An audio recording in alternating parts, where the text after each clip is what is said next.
Lasco, Connex, Best Dressed Chicken, Red Stripe, Mackay Security.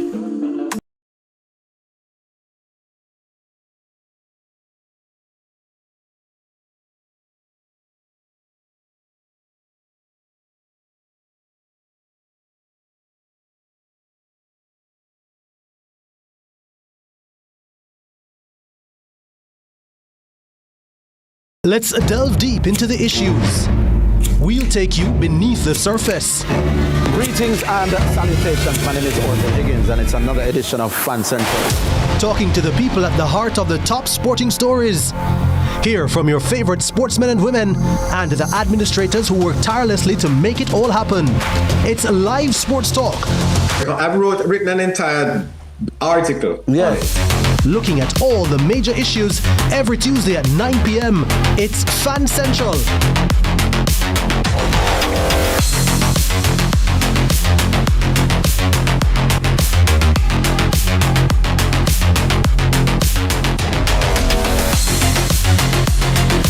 What is the Popeyes Challenge Cup? The Popeyes Challenge Cup is Jamaica's newest and boldest football competition, featuring David versus Goliath matchups as the best of the best in the country's club football take on those in the second tier of club football.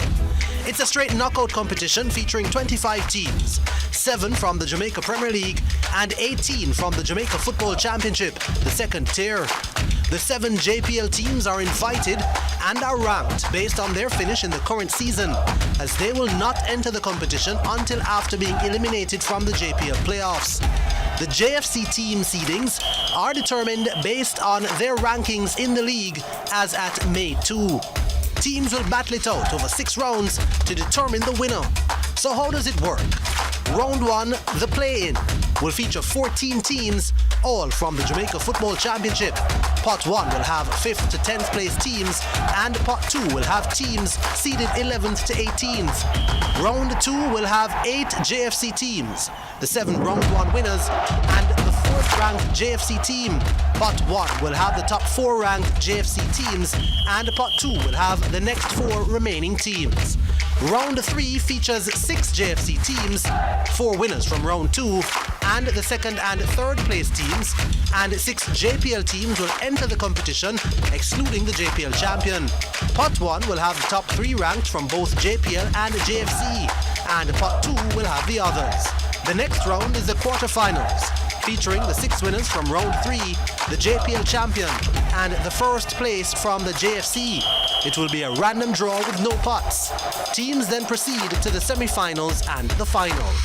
Each team will get prize money based on how far they advance in the tournament.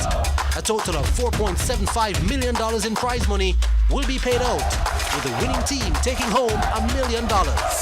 There's also a $50,000 purse for the top goal scorer and the winning coach. Get ready for the newest and boldest club football competition in Jamaica. This is David versus Goliath. This is the Popeyes Challenge Cup on CVM TV. Tune in to Lead Story, weekdays at 6 p.m. Hosted by Jody Ann Quarry.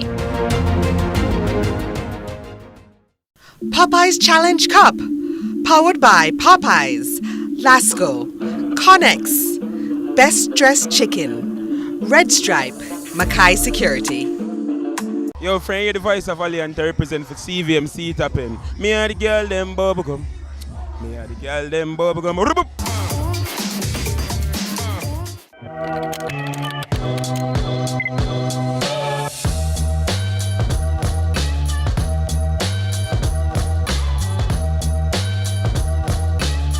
What is the Popeyes Challenge Cup?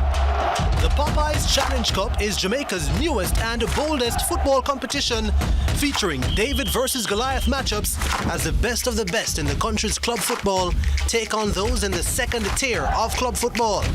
It's a straight knockout competition. The soldiers keep marching.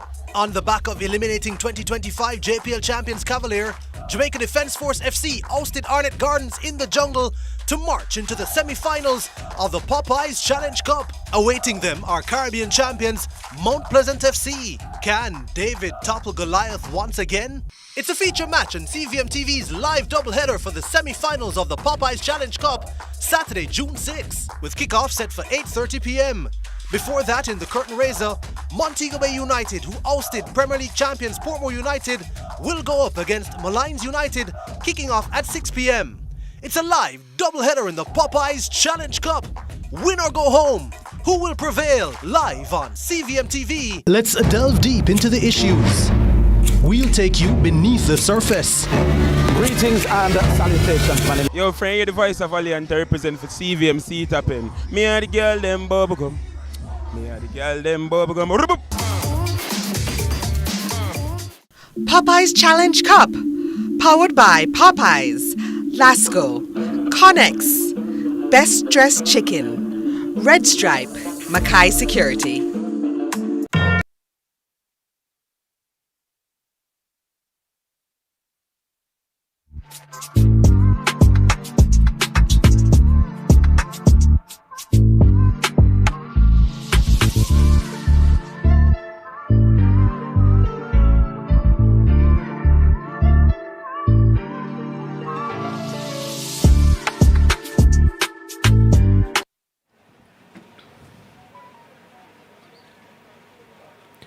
Welcome to the J. Ray Nephew Anthony Spalding Sports Complex for the 2026 Popeyes Challenge Cup. We are about to unfold round number 5, the semi-final round of this competition, pitched to be David versus Goliath. One David, proverbially, is still left in the competition. They go up against the mighty Goliath in the form of Mount Pleasant, but that's only the second game. Of the two Goliaths left, Montego Bay United and Molynes, two Premier League teams, will do battle. We go to Kimani O'Sullivan. The Popeyes Challenge Cup continues to have Jamaicans dreaming because this David versus Goliath storyline is not over. We join the Anthony Spalding Sports Complex for the semi-final round, and in our first of our doubleheader, we'll be having Molynes United face off against Montego Bay United for a spot in this year's final. Of course, these two teams, they met 3 times in the Premier League this season. Montego Bay United getting the better of Molynes United twice in those 3 matchups, and also one of them ending in a 1-1 draw. So there's a lot of storyline behind this matchup, and you do not want to miss it because we are live here on CVM TV, and you're going to have to see it happen because the action will happen right here on this pitch. And if you're worrying about the weather, no rain in sight as far as I can see, as well as the lights are on. You don't have to worry about any electricity problems. The power is here, and you can feel the energy if you come out here at the Anthony Spalding Sports Complex to experience this knockout matchup in the semi-final between Molynes and Montego Bay United. We're going to hear from both coaching staffs. Montego Bay United, I spoke to Coach Felwell, and for Molynes United, I spoke to Coach Virgo. Here's what they had to say.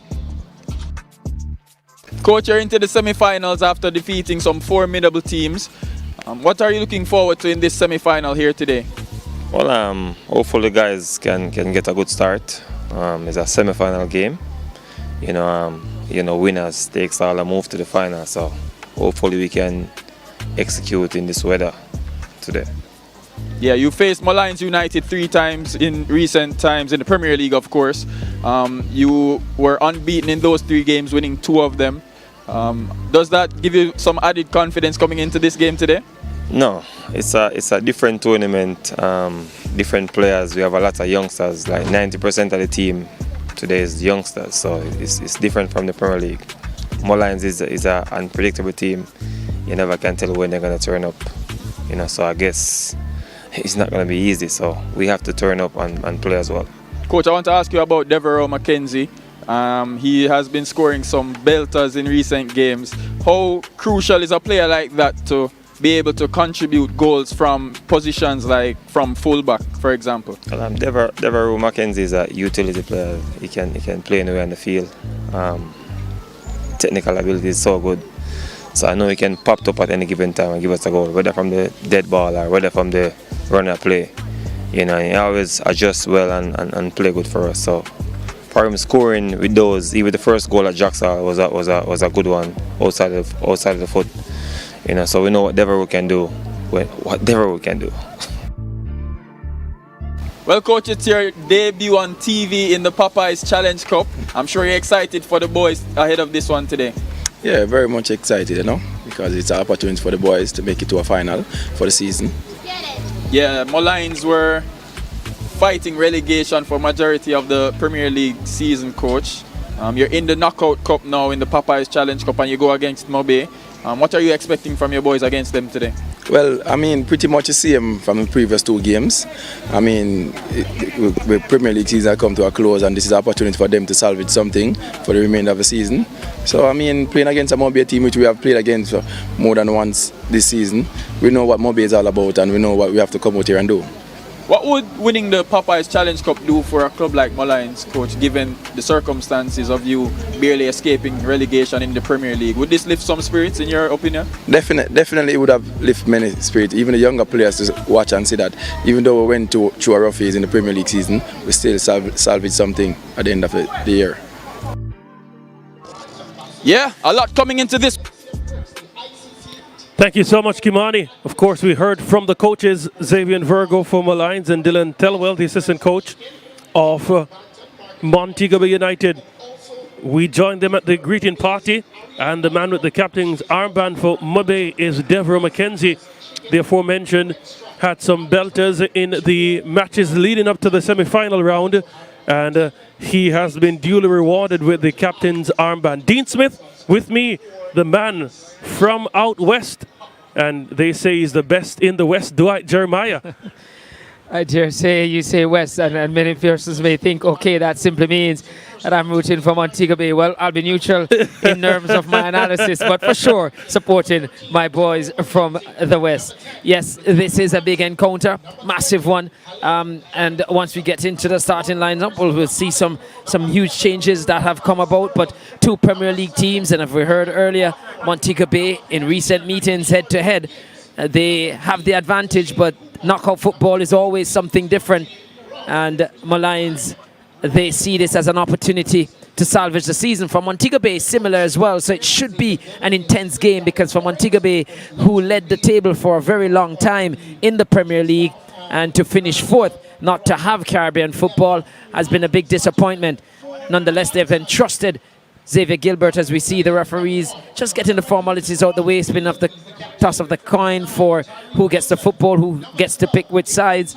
And with that, I'm expecting an intense battle because of how the season ended for both these 2 teams for different reasons.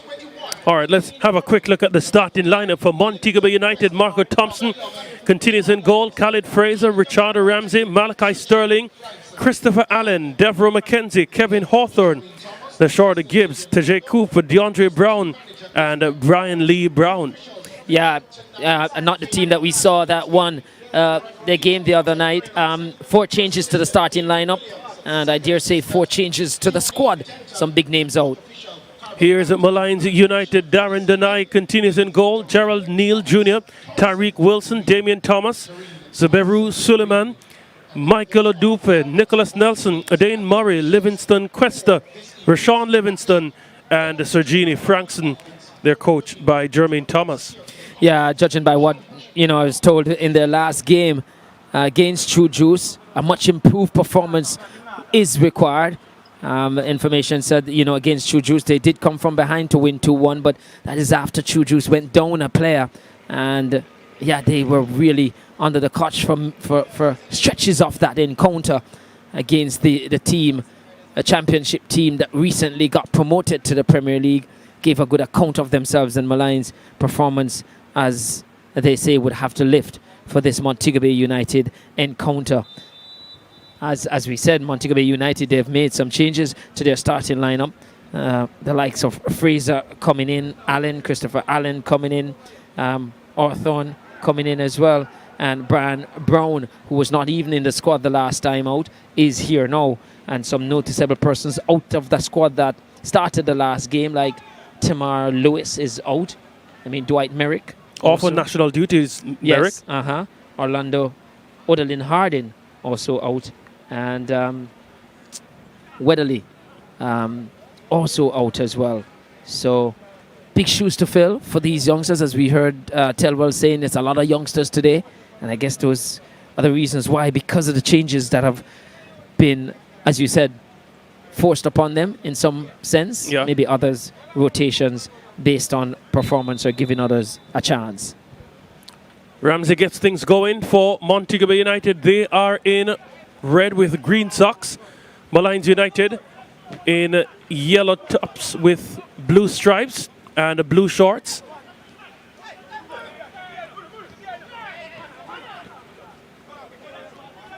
Montego Bay giving away possession there as Molynes try to streak forward.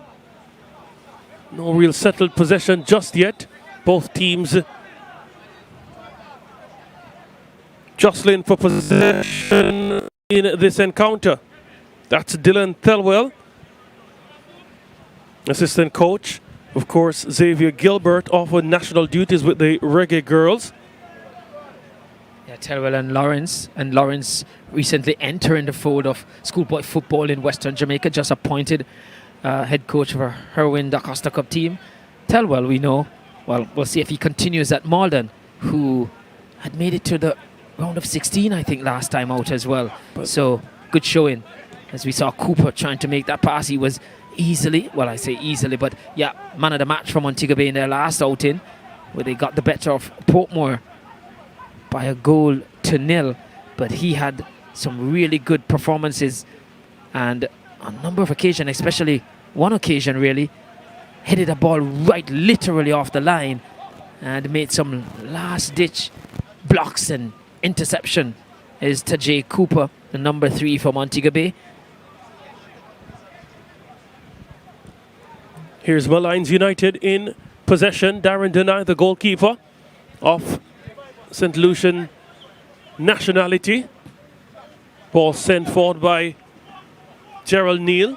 Of course, no stranger to this venue. Once played for Arnett Gardens, Gerald Neal.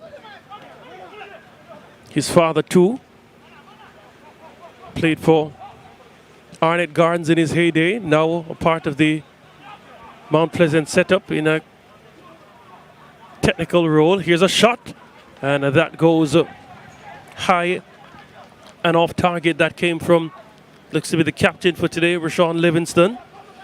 Yeah, they've started well today. As I said, Montego Bay, they started brightly in their last encounter against a young Portmore team. Got the goal pretty early. I think that was probably in the 3rd minute. The Portmore grew in the game and gave them some scare. But they did see it out with some last-ditch defending, as I mentioned before, Cooper at the heart of it. Today, not so bright a start as they did. Molynes coming out the blocks, the quicker of the two. Here they go again, Molynes. Livingston gets it across. Nicholas Nelson continues. And here is an opportunity in the box for them. Mabe hounding, and they won it back through Nashorta Gibbs there.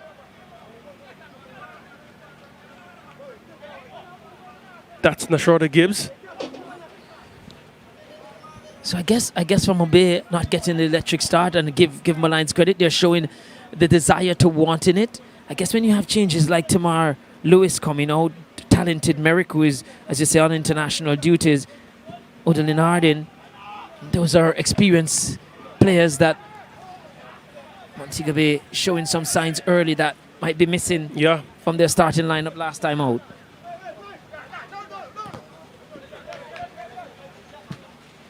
Throwing for Molynes United. Dane Murray has been proven to be a handful on this right-hand side of the attack.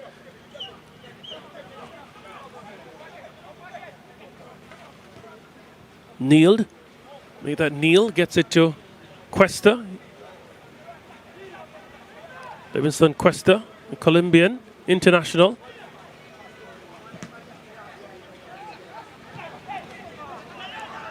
Still alive for Molynes. Dane Murray Gets on the end of this one. Can he find a delivery? Gets it back. Swung in the area. Tyreek Wilson, can he shot? He didn't have the shot in him. Hesitated, and now Malachi Sterling trying to spread forward the player. Gibbs now has Sterling for company. Big challenge that from Gerald Neal. Yeah, initially Gerald Neal was taken out of it. Had to go forward to try and stop Montego Bay. But You'd, as you said, sold himself a bit, but got time to recover because Montego Bay didn't have the vertical pass. The runners in behind had to go sideways. That gave Neal time to recover, and to recover he did with a Sterling challenge.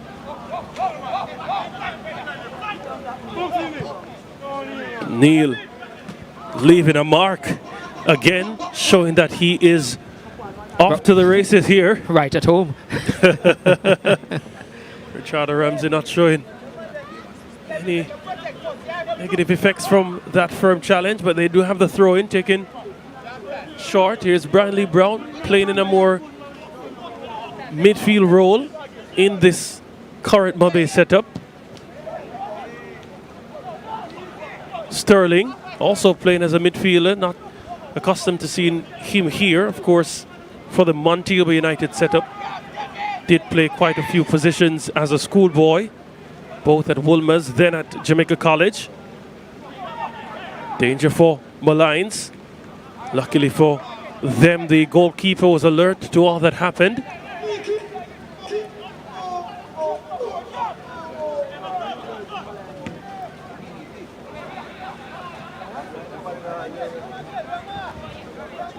Darren Denier just saying hi to the Montego Bay United bench there.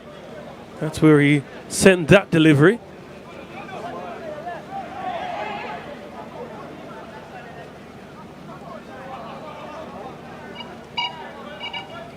Fraser with that throw in. Ramsey trying to be a menace. Still alive for Mobay. They get it across. But Denier was alert to the danger. Ball thrown out quickly. Livingston driving forward. Has Nelson.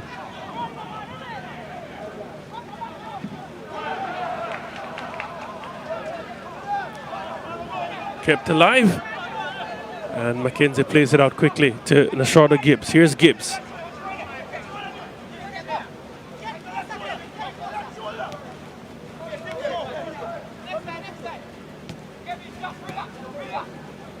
Gibbs on the ball.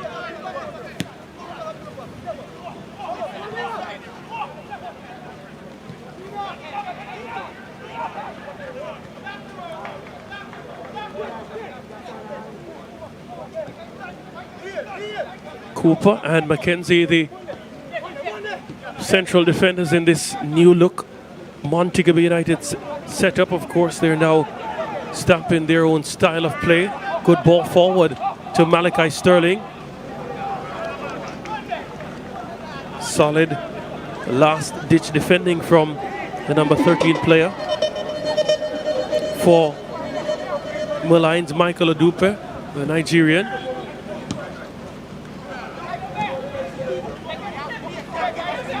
Hawthorne goes from distance, but straight to a player in yellow and blue. Still alive for Montego Bay United.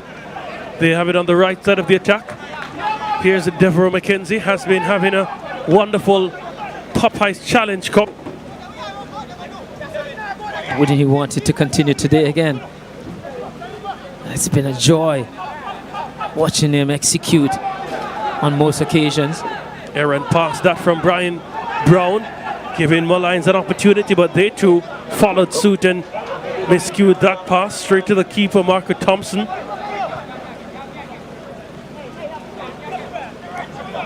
Light drizzles here at the Anthony Spalding Sports Complex.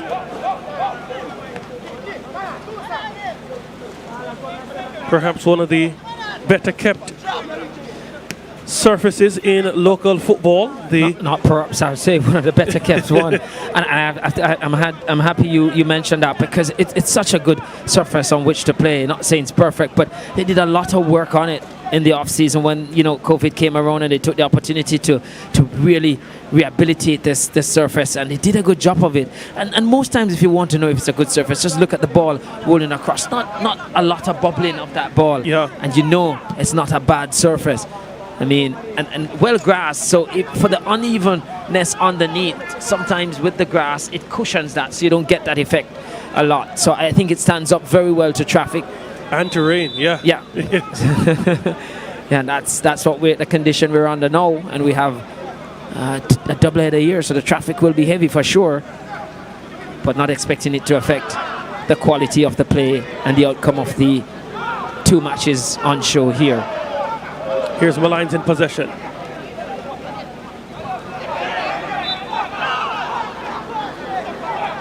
It's Cooper stepping up into the midfield area to make a challenge. Another player that is shy of doing that. When I coached him at William Knibb, he was the type of defender that I would allow to go forward. And from set plays, at one stage he was a leading defender in the Costa Cup in terms of goals scored.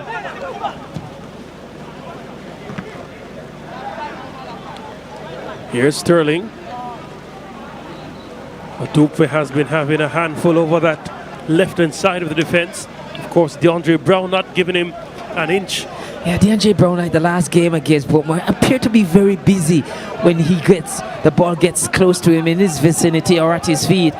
Today, I think he'll want a bit more quality on his play as compared to his last outing for Montego Bay United. Good pass that from the shorter Gibbs.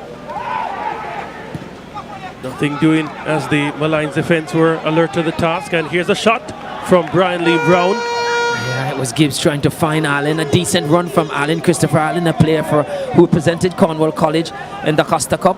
He's a grade 10 student, and yeah, Cornwall College did well last season.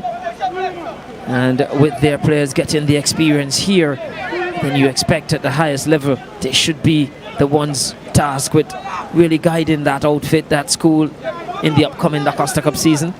Another player that came into the squad today, Khalid Fraser, who played for Da Costa Cornwall College last season as well, and will be back this season.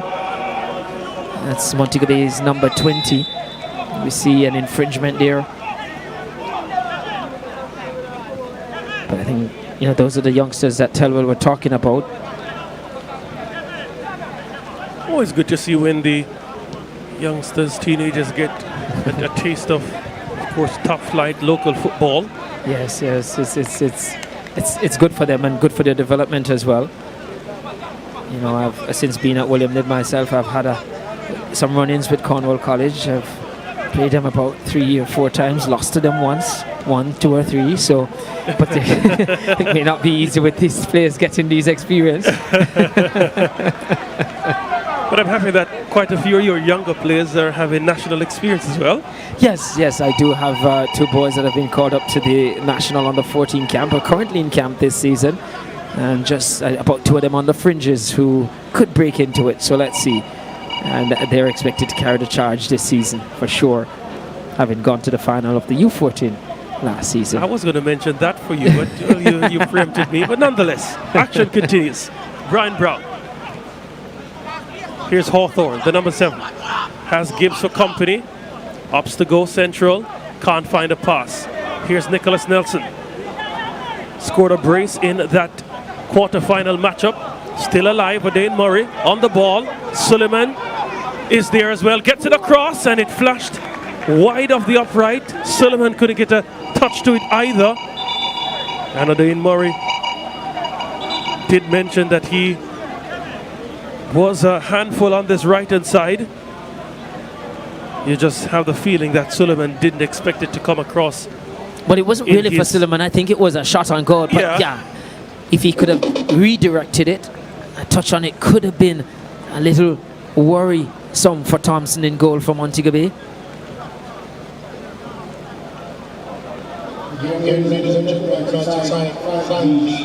Keep it down for Molynes, of course.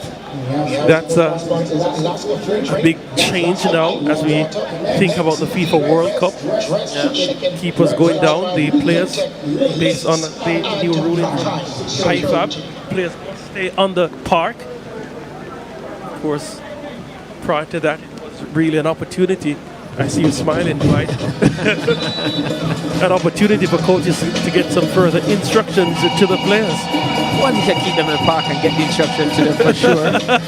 But yeah, sometimes they would venture off a little bit and stuff like that. But I think Patachino is probably the one who probably tested it and pushed the limit, and they said, you know what, there was a gap in it. And did use his tablet, and a ruling has come out on the tablet too that it can be used, but as well you say players have to remain on the park. I think with him the players came off to see the screen, and that's where the problem came up about the US men's national team coach, formerly of Tottenham Hotspur and PSG as well. Yeah.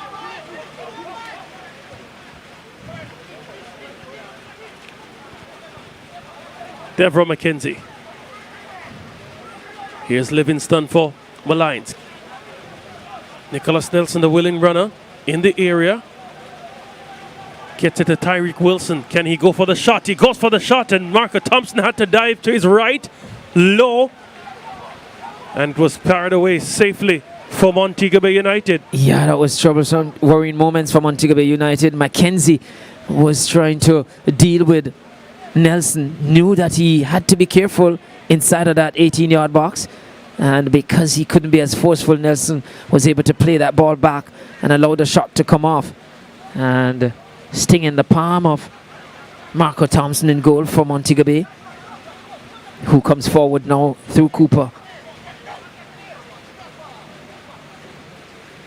Thrown back to Cooper. Cooper goes long. Even Chase.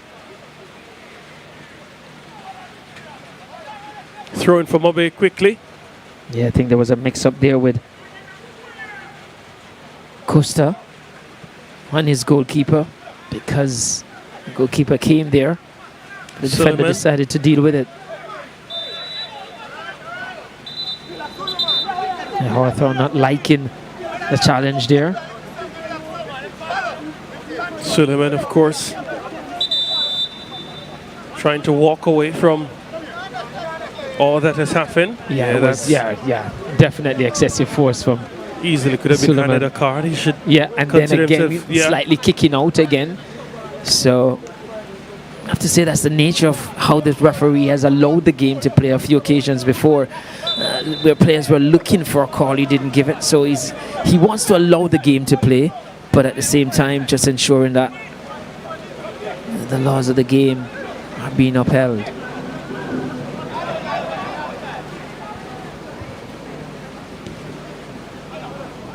Here's Ramsey. Got a shot, it took a deflection, it's out for a corner kick. Denai was firm-footed, not in a positive way though.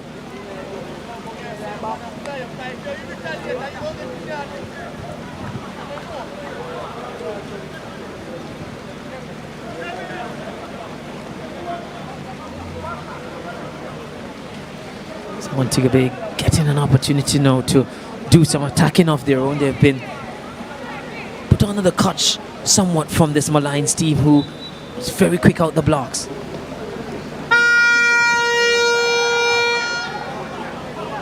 We have another shot. Whipped in the area once more, but it goes behind. Yeah, that was very good defending from Costa at the near post to deal with that corner. He's down a bit with the header that he executed. Molynes is number 3.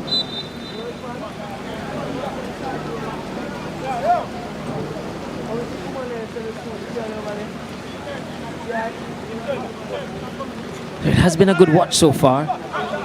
Some 19 minutes into this contest, both teams showing their intent, definitely desirous of winning this one for sure. And playing football while doing that. Yes, definitely. And the desire is high, as I said before, for different reasons. Molynes narrowly escaping relegation, as you mentioned, Dean, and Montego Bay. Disappointing end to the season without being a part of, well, didn't get to the finals to lift the silverware they were hoping to have, and then even second to that, trying to get into Caribbean football, didn't manage that either. Tipped on the line by Mount Pleasant for third.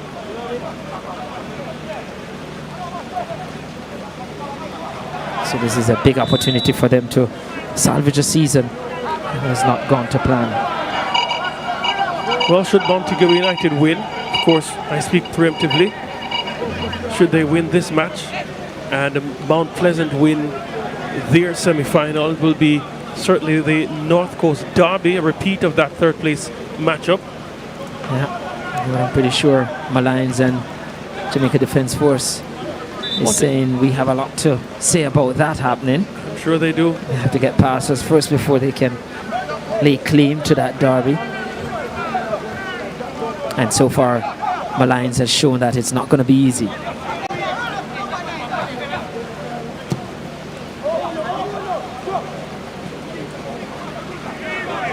Ramsey. Malachi Sterling. Hawthorne almost gave it away. Gibbs.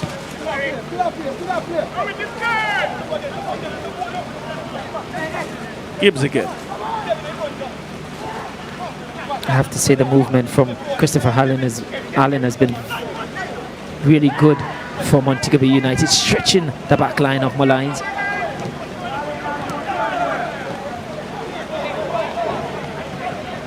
Here's Brian Brown in the middle of the park. Cooper. Patient in possession is Montego Bay United. That ball forward from Hawthorne, errant. Equally errant kick away from the Molynes defender.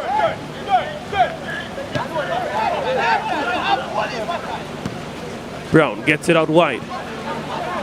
Montego Bay United in possession once more. Yeah, just getting a spell of their own now, just trying to wrestle this game from Molynes. Gerald Neal bailed out by his teammate there. Here they come. Livingston. Straight to the keeper, Marco Thompson, who... I think Livingston saw Marco Thompson off his line there, just outside his 6-yard box there, and just felt maybe he could have caught him out, but just didn't have the purchase on that attempted lob of the goalkeeper.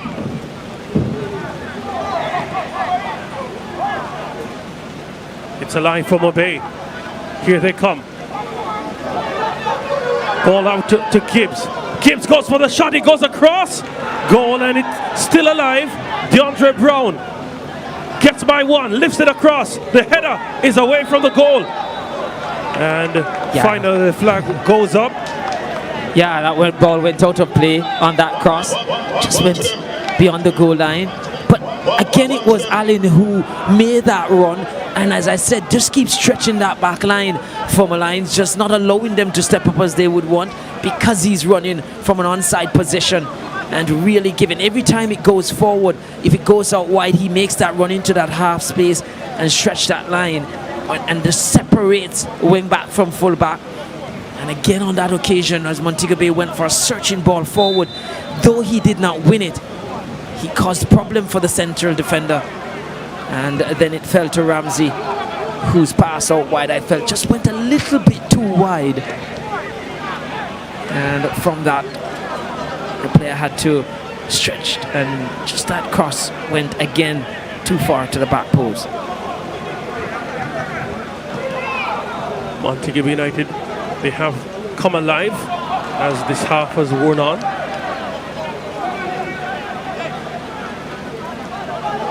Hasn't the rain come alive as well? Like I say, they're on a good surface. It's not affecting them or affecting the quality. Ball one high from Molynes. Referee allows play to continue. Ball forward. Hawthorne didn't intercept well. Here's Murray, gets it across. And Suleiman! The man from Nigeria has brought Molynes in the lead in this matchup. And it was a wonderful cross, you know, Dwight, from Dane Murray. Yeah, it was a lovely cross. And they threatened earlier, though it was a shot from Murray out wide. Suleiman was always looking to get onto the end of it. We talk about Allen from Montego Bay stretching the back line, but Suleiman has been doing that. Just look at it here. Lovely cross. I mean, you can't get it more perfect than that, because at its furthest point, it was away from the defender and arriving at the far end onto his feet. A simple finish, some would say, but still had a lot to do. We see those going over the bar from time to time, but that was a neat finish. And it's nothing more than Molynes deserved. They were quickest out of the block. We saw Montego Bay trying to really get a foothold into the contest. No, they definitely have to dig themselves out of a hole. What will they deliver? Of course, the 4th goal of the season for Suleiman. He had 3 in the Jamaica Premier League. Now, 1 here. Here they come again, Molynes. Straight to Marco Thompson. Remember now, in the regular season, Molynes, they would have played Montego Bay 3 times, lost 2, drawn 1. Are they to go 1 better than they have had all season against this St. James outfit? Malachi Sterling. Not seen anything forward that he likes. Many touches on it, but still not progressing. Gets it further wide to Gibbs. Receives it back from Gibbs.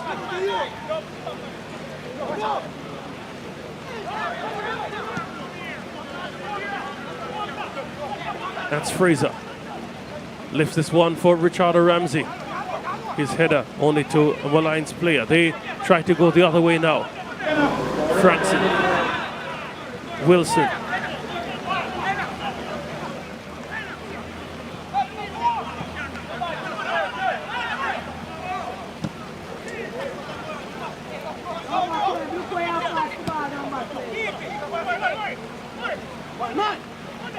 Slick play from Molynes. Here's Nicholas Nelson, happy to play it all the way back to Cuesta. They now showing they have the ability to hold the ball, but look at the surface, it's really holding up.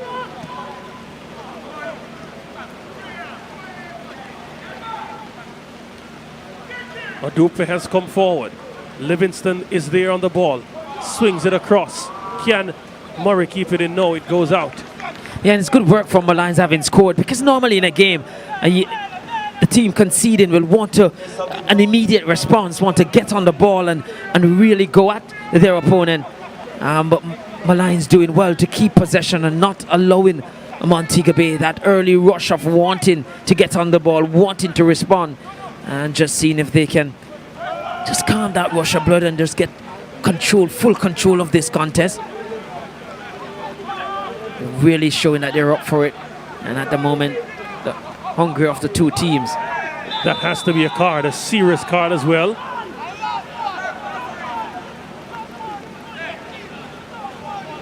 Caution. Well, a yellow card shown, United. and that one goes to 29th minute. their skipper, Gerald Neal. Number 20. Yeah. Gerald Neal. Yeah, he gets the yellow card. Might be an opportunity now to drive at goal. It's a long way out. You would have to have that one you feel skidding off the surface in front of the goalkeeper here to cause some problems. Can you get it in front of Dane? Could be worrisome. Could be a spill here where one of 5 Mobay United players, or 6 Mobay United players, could get on the end of it. Sterling. Yeah, poor from Sterling. Didn't get it over. Here's Gibbs. Brown gets it out wide. Hawthorne. Here's Nelson. Livingston.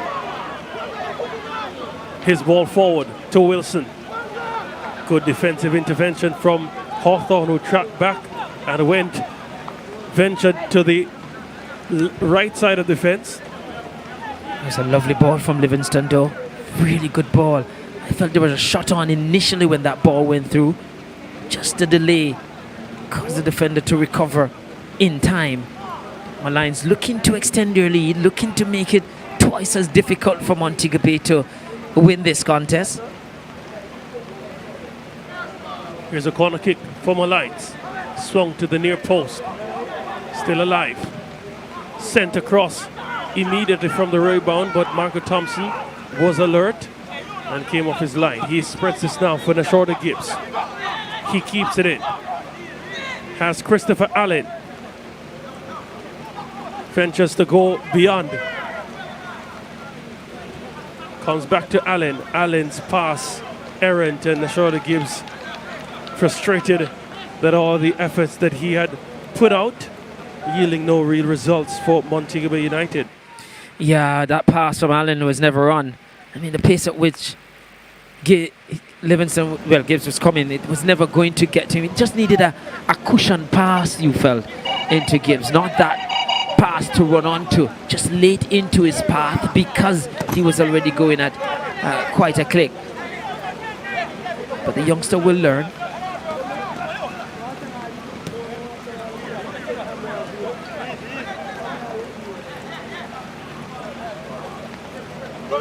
Here's to Jake Cooper. Yeah, not getting anything very far forward, Cooper. No Hawthorne on. That's some pressure. Does well there. Keeps getting it back to Cooper. And Montego Bay resets again. Over McKenzie. I want to have a look at the pegs he has. A slip that could have been costly there.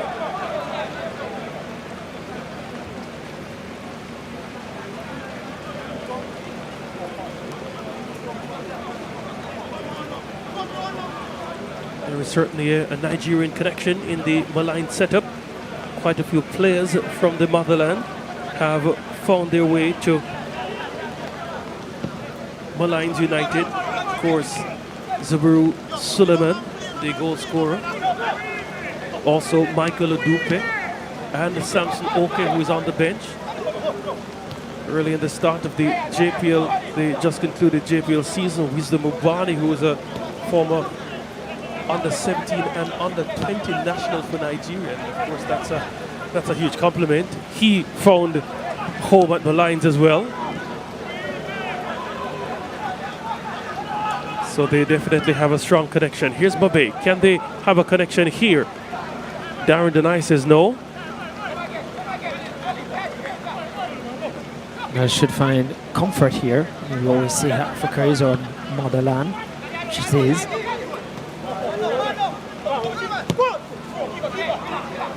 So you suspect players coming from there will be welcome. One of the things that I think Montego Bay may have to hold at, a wayward header from Brown, quickly bailed out by his team, again given away by Brown. Here's Murray. Can he find another superb delivery? Was not superb, and Montego Bay United come away now with Hawthorne.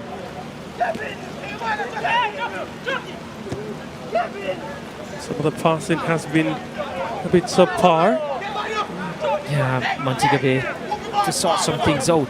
One of the things too that they may have to look at, the man on fire for them, which has won the last game for them and got a stunner in the game before that to win it for them as well. Mackenzie slotted in at centre back today because the likes of Odelin Arden, who has been playing centre back for Montego Bay in this Popeyes Challenge Cup, is not in the squad today. And maybe further on, if it stays like this for longer or deeper into this contest, then He may seek to release the likes of Mackenzie. Here's Khalid Fraser. His ball to DeAndre Brown. Again, Just to give you some announcements. not the quality they need to get back in this matchup. Yeah, so, yeah, as I said, Mackenzie in at centre back. Odell and Harding.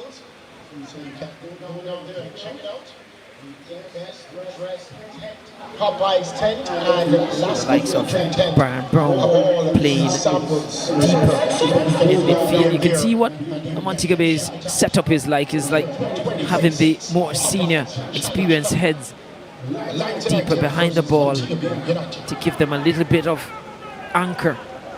Here's foundation. Sterling. Hawthorne gets it. Good ball to Allen. Good touch. He goes beyond.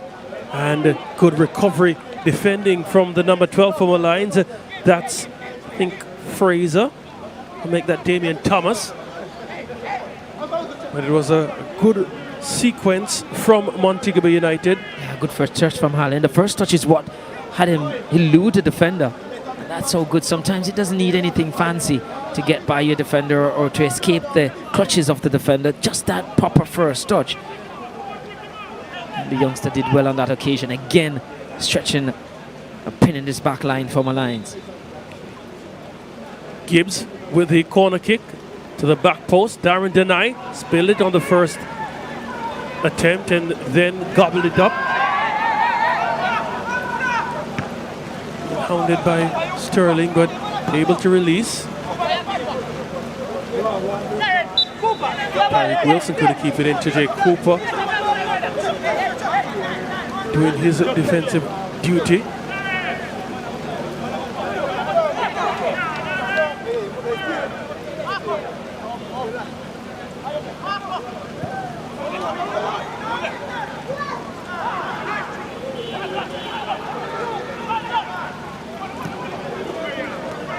Cuesta. Lovely ball. Lovely take from O'Dane Murray.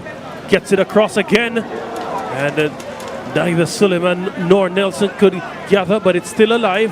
Before that intervention, it was for Molynes. Murray now go the other way. And here is Malachi Sterling. Lovely ball, but the first touch didn't bring it in the path of Richard Ramsey. Yeah, Ramsey was all on his own though. Just needed to hold it up. Was marshaled by two defenders, and was always going to be difficult for him to get by them. Needed a proper first touch just to hold it up a tad, to allow his onrushing midfielders to bring support. That didn't occur, but then Mumbai will look to build again. But Molynes has been really good for this opening 38 minutes, and this first half Mackenzie, good touch from Allen. Malachi Sterling with the shot charged down. And they have some defending to do still. Molynes. Sterling gave it away with the player down after that shot. Rifled in his stomach. You could immediately hear a grunt of agony. That was a powerful shot as well to deal with. Looks to be Gerald Neal.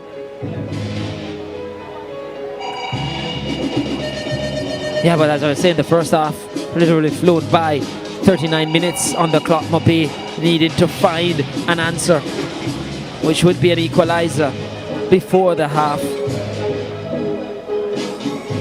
Last time out here, they won by a goal to nil there. Now trailing by a goal to nil to a Molynes team that really look up for this contest. They're good value for their money in this first half. Let's have a look at the shot. Yeah, it was from Sterling straight to the midriff, and that's where you want all those abdominals done for the season to really stand up and do its job. If you were cheating them out, then maybe you're going to find yourself on the wrong end of the effects of blocking a shot like that. Here's Nelson. Suleiman. Charged down and one. Here's Sterling. Going forward has Gibbs. Gibbs gets it across as well. Molynes able to clear. That could have easily been disastrous. Luckily for them, the defender was on cue. How many times have we seen such attempts skew off the other side of the foot and go into the goal? Here's a win, high up the field for Molynes. Suleiman tried the back heel, but Mackenzie had none of it. Brown gets it to Ramsey. Ramsey to Gibbs. Gibbs, I thought he should have taken that shot much earlier. He did eventually get the shot off, but under much duress. Yeah, he took the shot off when the door was slamming shut. Here's Livingston for Molynes.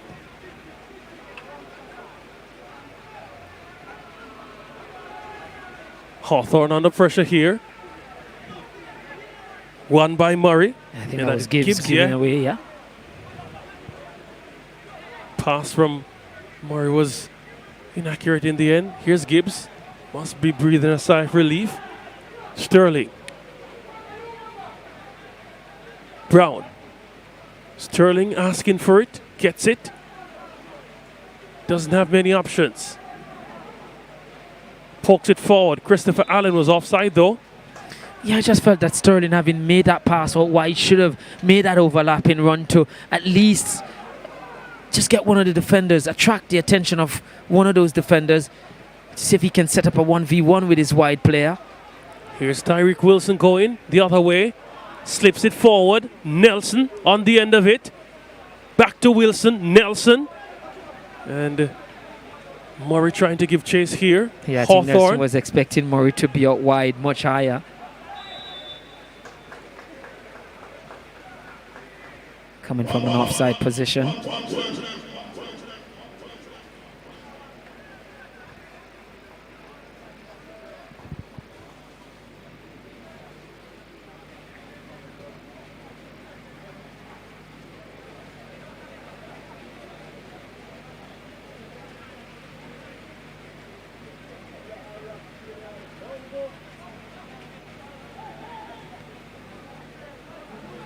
Molynes looking comfortable at the moment with their 1-0 lead. Good value for it, they have been.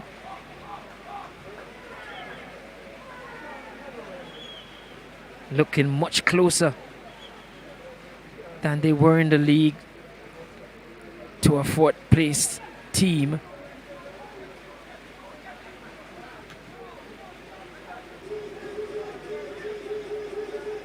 That would be certainly the David Slain Goliath story. Both from a league table standpoint and a history standpoint here in local football. Here's a shot.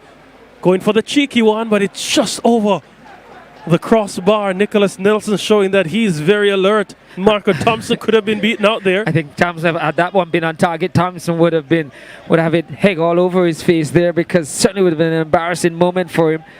Just the execution a little bit off from Nelson, but love the thought and the intelligence to recognize and the bravery to go for it. When you're leading a goal to nil, you wouldn't think twice about doing it, and a player that Nelson is, not surprised he did. I remember during that COVID period, he scored a wonder goal up by the Captain Burrell Centre of Excellence from long spells. Certainly ranked high for the goal of the season back then. But a player that I really like to watch play, because he certainly knows where the goal is. And even when he went to Mount Pleasant, felt was good for them at the time. You get him close to goal, and he's never shy and always aware, always looking to pierce the net. Here's Murray.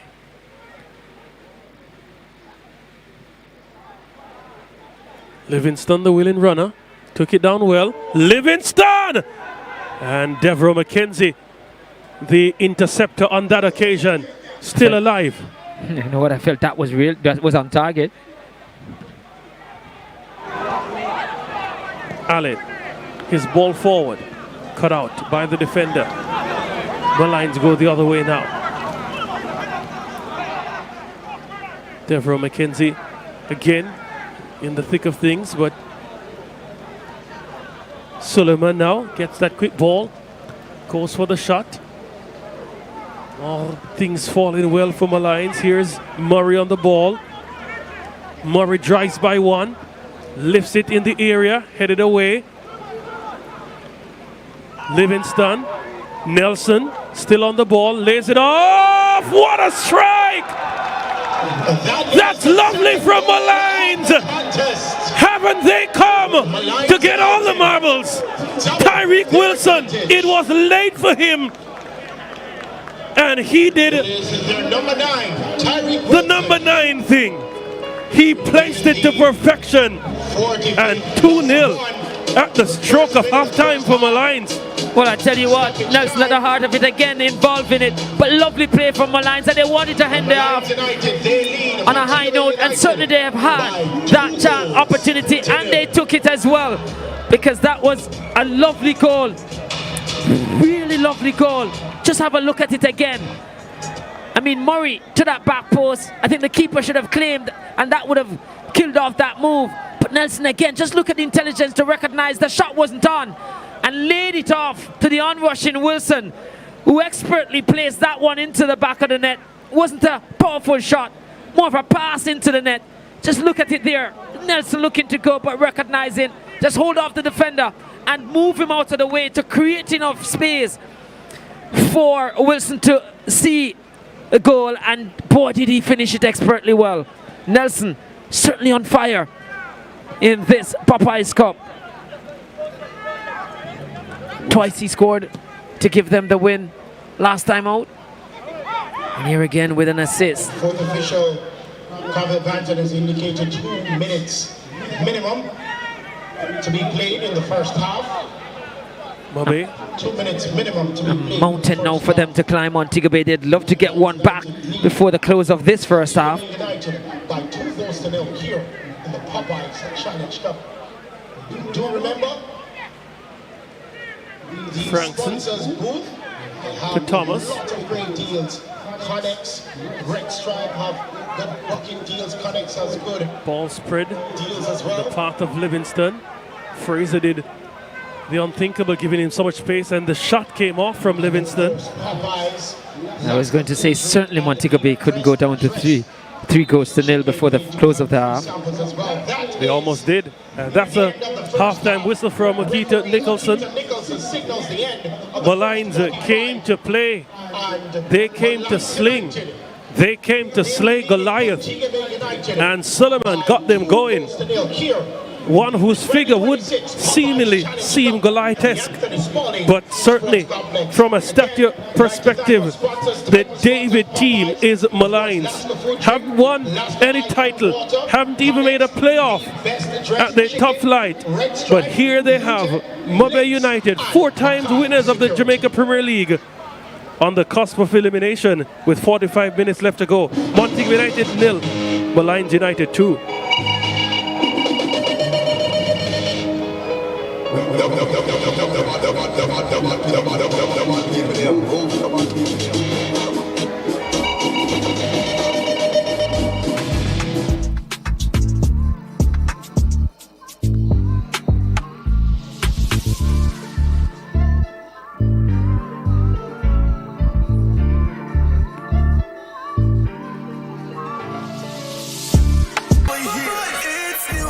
Yo, I'm hungry. Man, go get Popeyes. Yes. Oh my gosh, Popeyes have this new barbecue chicken sandwich there. Crispy barbecue chicken breast fillet, crunchy pickles, and Popeyes signature sauce.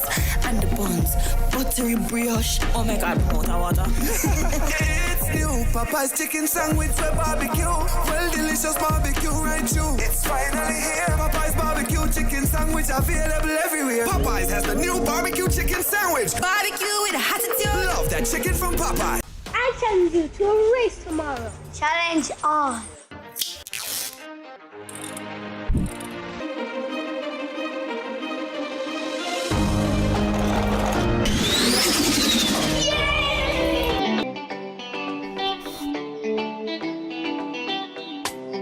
Here at Connex, we reward innovation, resilience, and creativity. These are the core values of Connex. Conics, Caribbean engineers at work. Lasco food drink is everything you need to support your family's nutrition. Have it at home or take it with you every day for all-day energy. Lasco food drink has your favorite flavors, including low-sugar options, so you sacrifice nothing. Packed with protein, calcium, vitamins, minerals, including iron. Lasco food drink is the winning taste and nutrition for your family. Nutrition never tasted so good. Also try Lasco La Soy as a lactose-free alternative.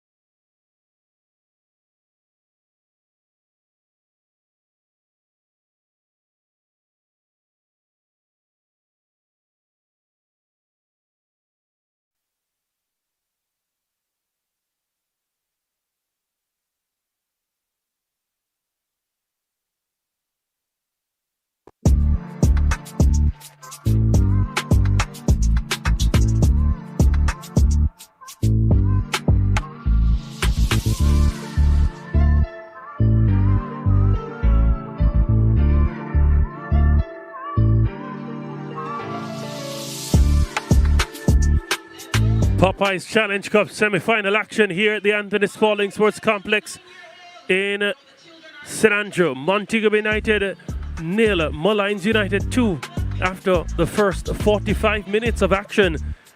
David versus Goliath.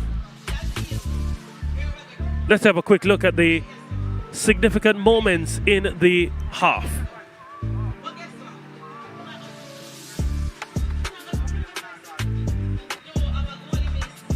Montego United in red, but it was Adane Murray showing his intention early in the matchup for Molynes, whipping that one across.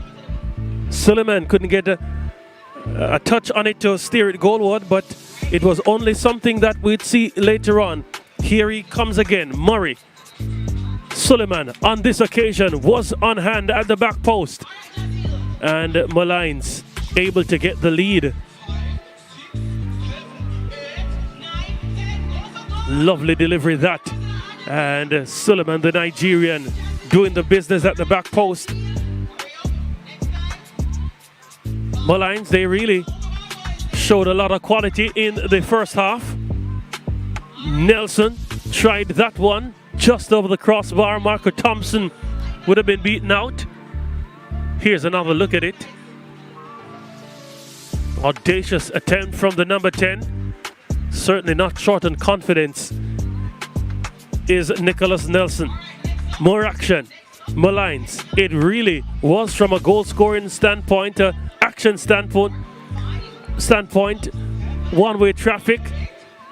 Livingston there getting the ball to Nelson. He ran out of the way. Tyreek Wilson was in the way, and he fired that one beyond Marco Thompson. Here's another look at it. Header away, but only in the path of Livingston. Nelson, look at that movement. He moved away quickly. Tyreek Wilson ran onto it and had the flips as well. Let's have a look at the numbers. Montego United had 4 shots, none on target. Molynes had 3 on target from 7 attempts, 3 corners, 2 to Mabe. Molynes had 45% of the possession with 4 fouls, 2 to Mabe. 2 yellow cards to Molynes players, and Mabe had 1 offside. Those are the numbers. We take a break. When we return, more action. Second half action, 2026 Popeyes Challenge Cup.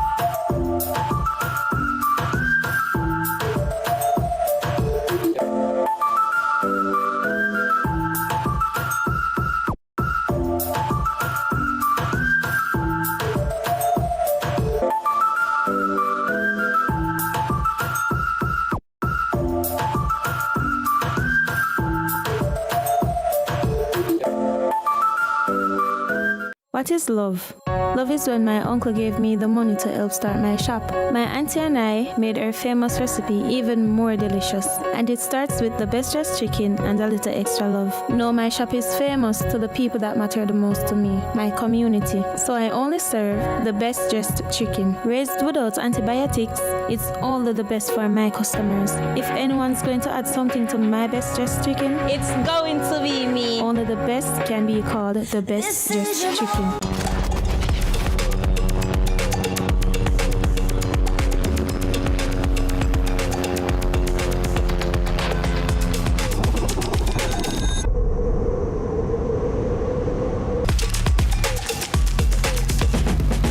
Link.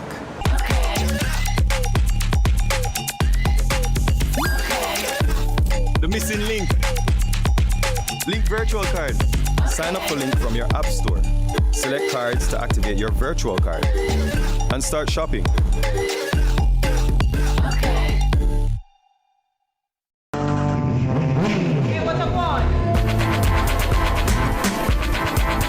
Hi, I am Candy Pang.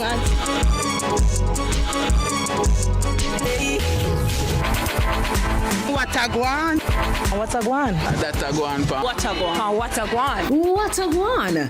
Mondays, Wednesdays, and Fridays at 8 a.m., 1:30 p.m., and 10 p.m. on CVMTV. And that's a guan, pa. What a guan? Every dream conquered is another dream gained. I land and I fly again like a jet plane. Headed straight in your direction. 'Cause I'm wiser, one step closer. I'm winning 'cause I work so hard. And the music keeps on playing, and the people that I say we are mash up the night. Oh, what a feeling! Don't stop dreaming. Keep on believing in the power of the feeling. Whatever you want, take a chance. Song in your heart, step in your dance. You got a spark, don't put it down. Shine your lights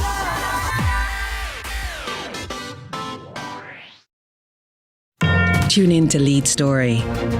Weekdays at 6 p.m. Hosted by Jody Ann Quarry. The soldiers keep marching. On the back of eliminating 2025 JPL champions Cavalier, Jamaica Defence Force FC ousted Arnett Gardens in the jungle to march into the semi-finals of the Popeyes Challenge Cup. Awaiting them are Caribbean champions Mount Pleasant FC. Can David topple Goliath once again? It's a feature match on CVMTV's live doubleheader for the semi-finals of the Popeyes Challenge Cup, Saturday, June 6, with kickoff set for 8:30 p.m. Before that, in the curtain raiser, Montego Bay United, who ousted Premier League champions Portmore United, will go up against Molynes United, kicking off at 6 p.m. It's a live doubleheader in the Popeyes Challenge Cup. Win or go home. Who will prevail? Live on CVMTV. Let's delve deep into the issues.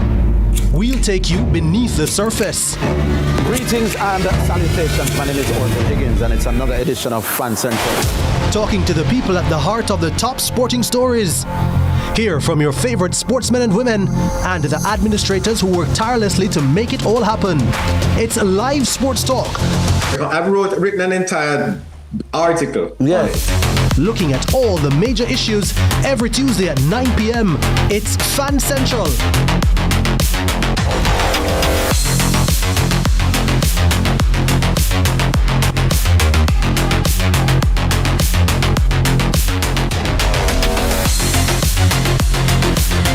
Popeyes Challenge Cup, powered by Popeyes, Lasco, Connex, Best Dressed Chicken, Red Stripe, Mackay Security.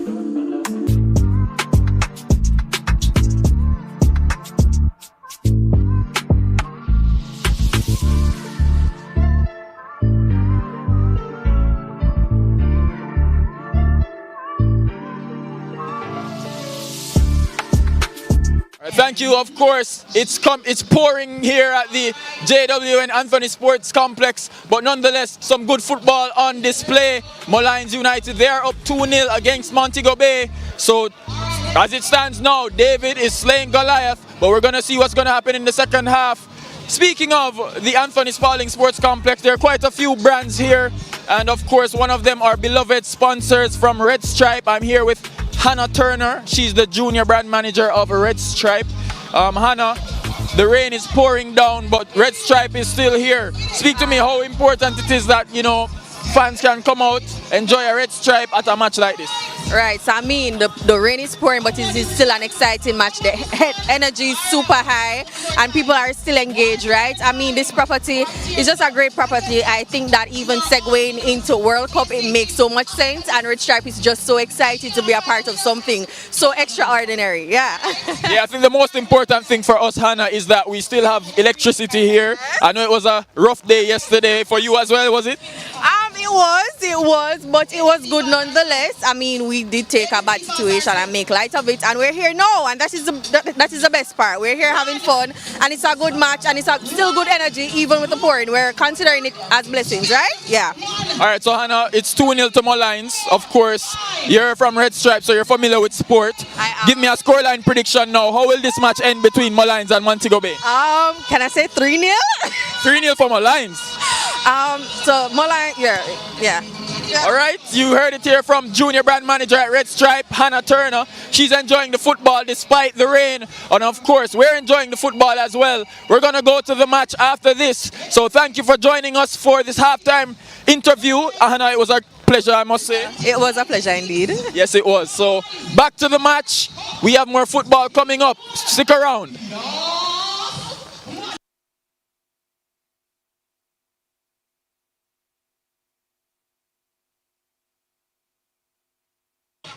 Thank you so much, Kimani.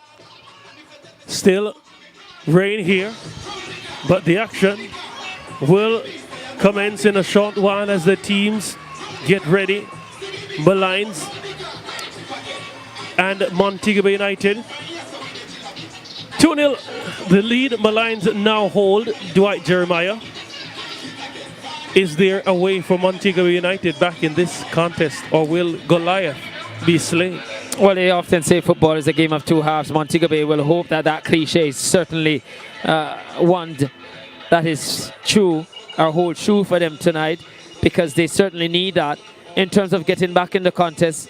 Certainly, they've had some good look-ins, but in the final third, I think just not really connecting the passes. Even throughout the park, they've been below, they've been subpar in terms of the quality that we've come to expect from Montego Bay, despite the changes to the squad and the changes to the team. As we talk about change, I think the Montego Bay will be making changes now.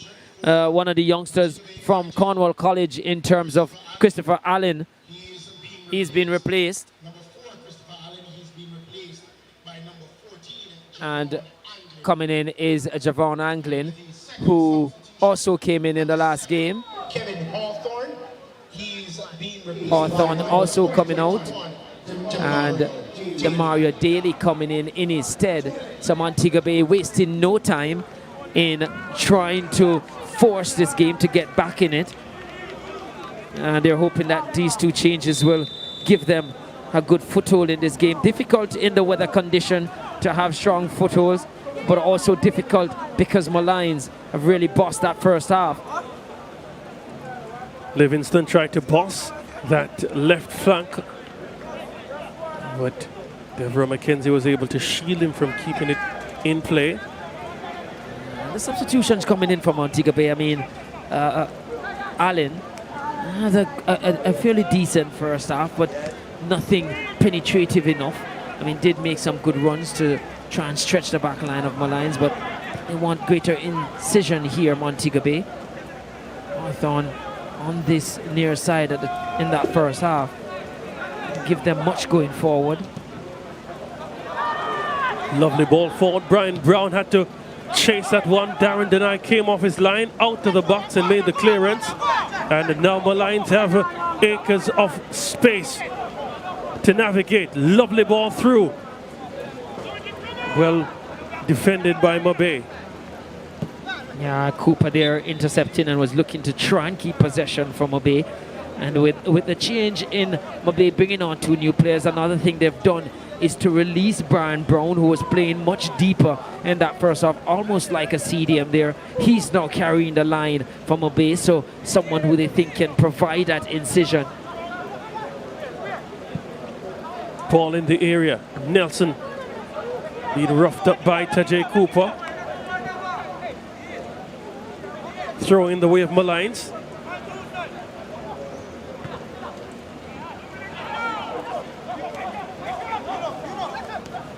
Adupe getting there, stealing the ball from Ramsey. Ball over the top. Nelson was offside.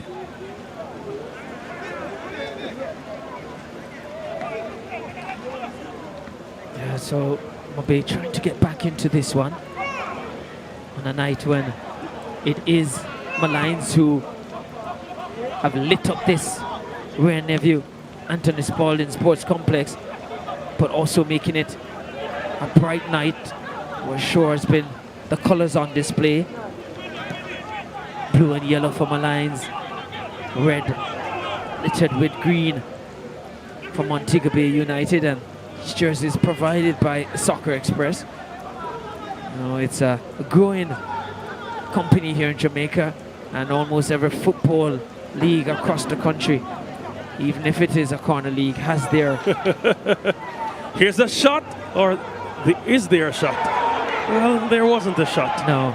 Yeah, as I was saying, even if it's a corner league, has their brand, their products all over it. See the nice jersey here. They want it to be vibrant, lively, and they certainly, Soccer Express, the sponsors wanted that. The main sponsors and Soccer Express duly obliged with some really good Here's jerseys. a lovely opportunity. He couldn't find the finish. Suleiman sent that in a beautiful area, and Marker Thompson was flat-footed. But so was the finisher. Didn't have the twinkle toes to steer that on. I have to say too, yeah, that was close, and Molynes looking to extend themselves. I have to say, in Trelawney we had sponsors from Soccer Express as well for a major league last season, and most of the teams this season, 6 of the 8 teams in the major league, they did don the Soccer Express jerseys. The year before that, all 10 teams donned the jerseys of Soccer Express, so yeah.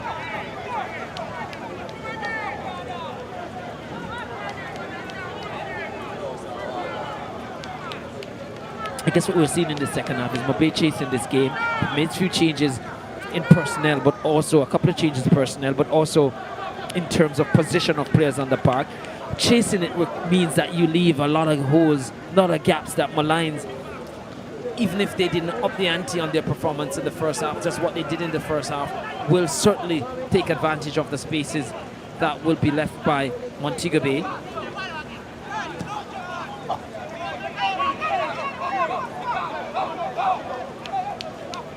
Here's Demar Daly giving chase to this one. Cuesta able to clear. Daly did start at Waterhouse earlier in the just concluded season. Has now gone west to Mobe. Won the Manning Cup in 2024 with Kingston College. Demario Daly.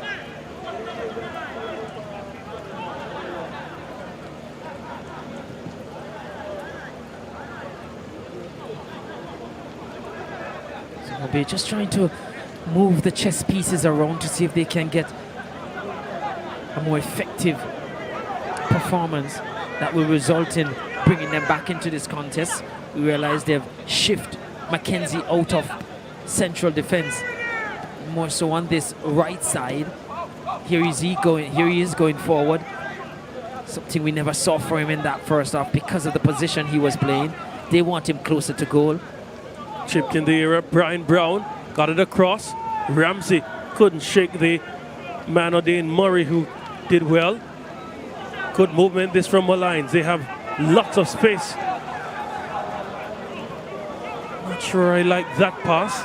Suleiman certainly was a better option in the middle of the park, but yeah, they'll have to work through that. With some blue pass Gibbs as if he wasn't there.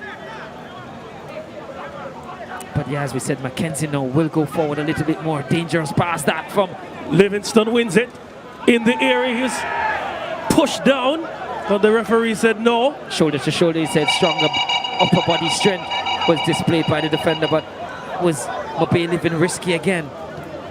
Brown, poor pass from Brown. Like I said, he's sometimes busy, but busy doing nothing, they say sometimes. You know, just not getting the quality out of him. He looks lively, but just those passes going astray. So we've spoken about those changes from obeying personnel and position of players. McKenzie to Brown. Caught by one. Didn't have the... Yeah, he gets the corner though, but I still think more could have come out of that. Check out the sponsors' tent. Connect, the best dressed chicken, Popeyes, Lasco food drink. Chance from Obey to load the box. They need to get one back quickly. Items. You don't have to spend $1 for some of them. Really make it uncomfortable for Molynes. At the moment, Molynes comfortably leading this one by 2-0.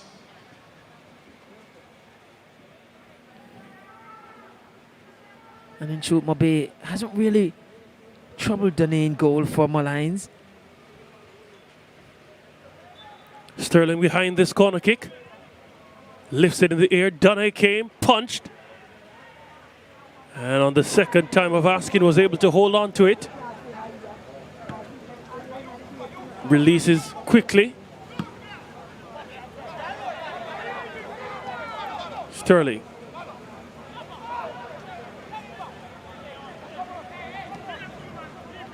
McKenzie. Much more advanced now, but that errant pass continuing to add a woe to Mobe's game state at the current moment.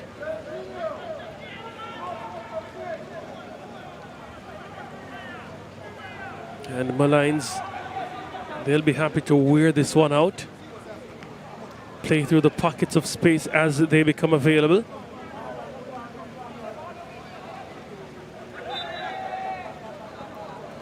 That tackle, one out of mere frustration rather than any real purpose. Free kick for Molynes, taken quickly.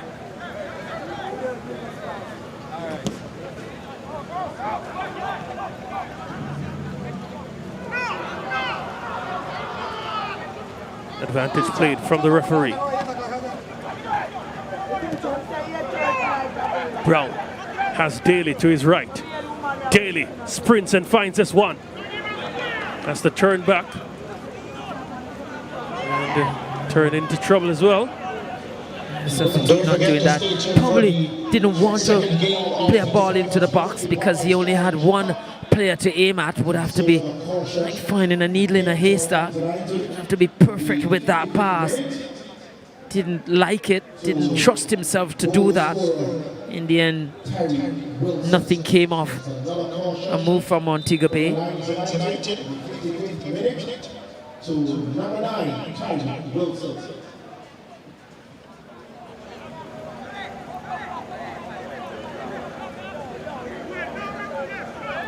Mobe desperately needs a goal.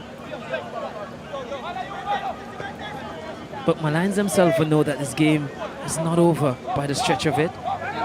Good run from Malachi Sterling. Still Sterling. Hacked down by Odupe. What was it? I think it was Cresta, you know. And I think they're asking for a card. I think that's what Brand Brown is asking for. There's no card coming here. He's saying, look, it's a promising position. Real goal scoring opportunity was tortured by that challenge. So we don't believe that. Still don't believe that that should have been a yellow card. That's the second game. I certainly think it should have been one. There's really no attempt at getting the ball on that occasion. After today's really gets to the final of the inaugural tournament. The task was just to unsettle. Yeah, as they would say, Malachi how is Sterling's that not run. a yellow card? But yeah. Let's see. I think Mobe would be more concerned now about getting this one in the back of the net. Space to get it up and down may not be there. I think more placement and power. Malachi Sterling standing behind this one. Sterling gets it around and it's in the back of the net. The deficit is half, and the man who won that free kick has delivered a telling strike, and Goliath is still in this one. Yeah, lovely strike there. Really good strike from Sterling. I said it wasn't going to be possible, you feel, based on the distance from goal to get it up and down. Placement and power. He got both. And to perfection, placed it into the corner, just out of the reach, the outstretched reach of Dene. Let's look at it here. Yeah, that was always going to be difficult for him. He used the wall as shield. And Dene saw it late. It would, I would imagine, coming around that wall. And the way it was placed almost shaved the paint off the upright. Always going to be difficult for the goalkeeper to get down in time. Just getting in because the surface greasy as well. Added a little bit more pickup, a little bit more pace off the surface. And just like that, Montego Bay, the goal they crave so much. And that's Sterling's first goal in this Challenge Cup. But what a time to score it when Mobay really, really needs it. Won the free kick, got himself up. I can't say dust himself off because you don't expect much dust on him with all this rain. It's first in the Challenge Cup, but 6th of the season, so he's used to hitting the back of the net. Just still haven't done so yet before now in the Challenge Cup.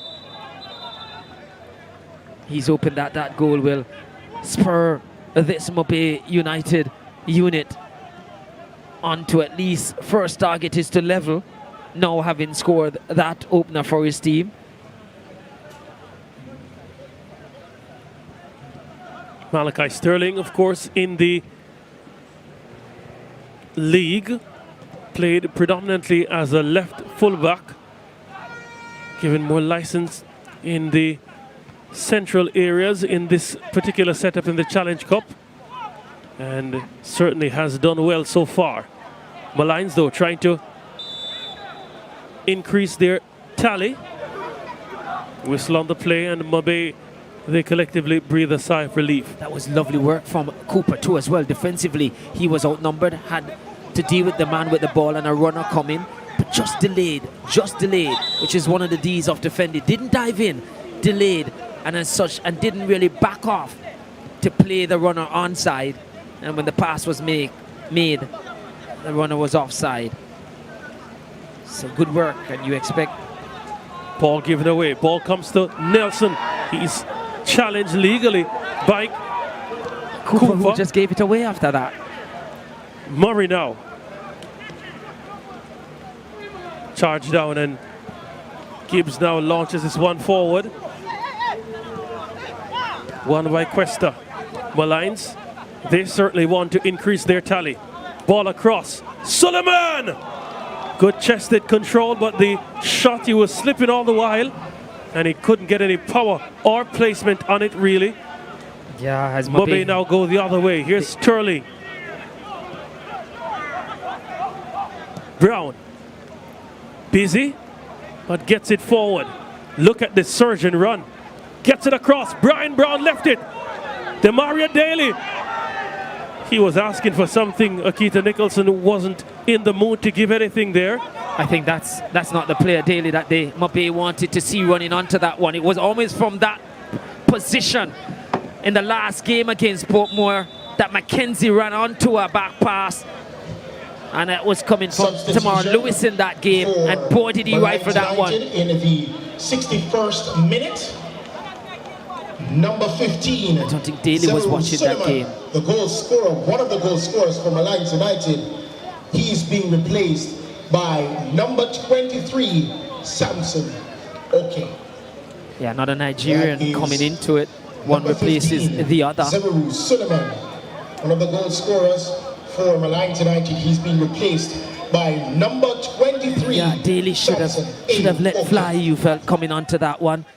Yes, he was closed down quickly, but in the rain, deflections and all, it would have been difficult, but maybe wasn't paying attention last time out to the Mackenzie strike from pretty much that similar or same blade of grass.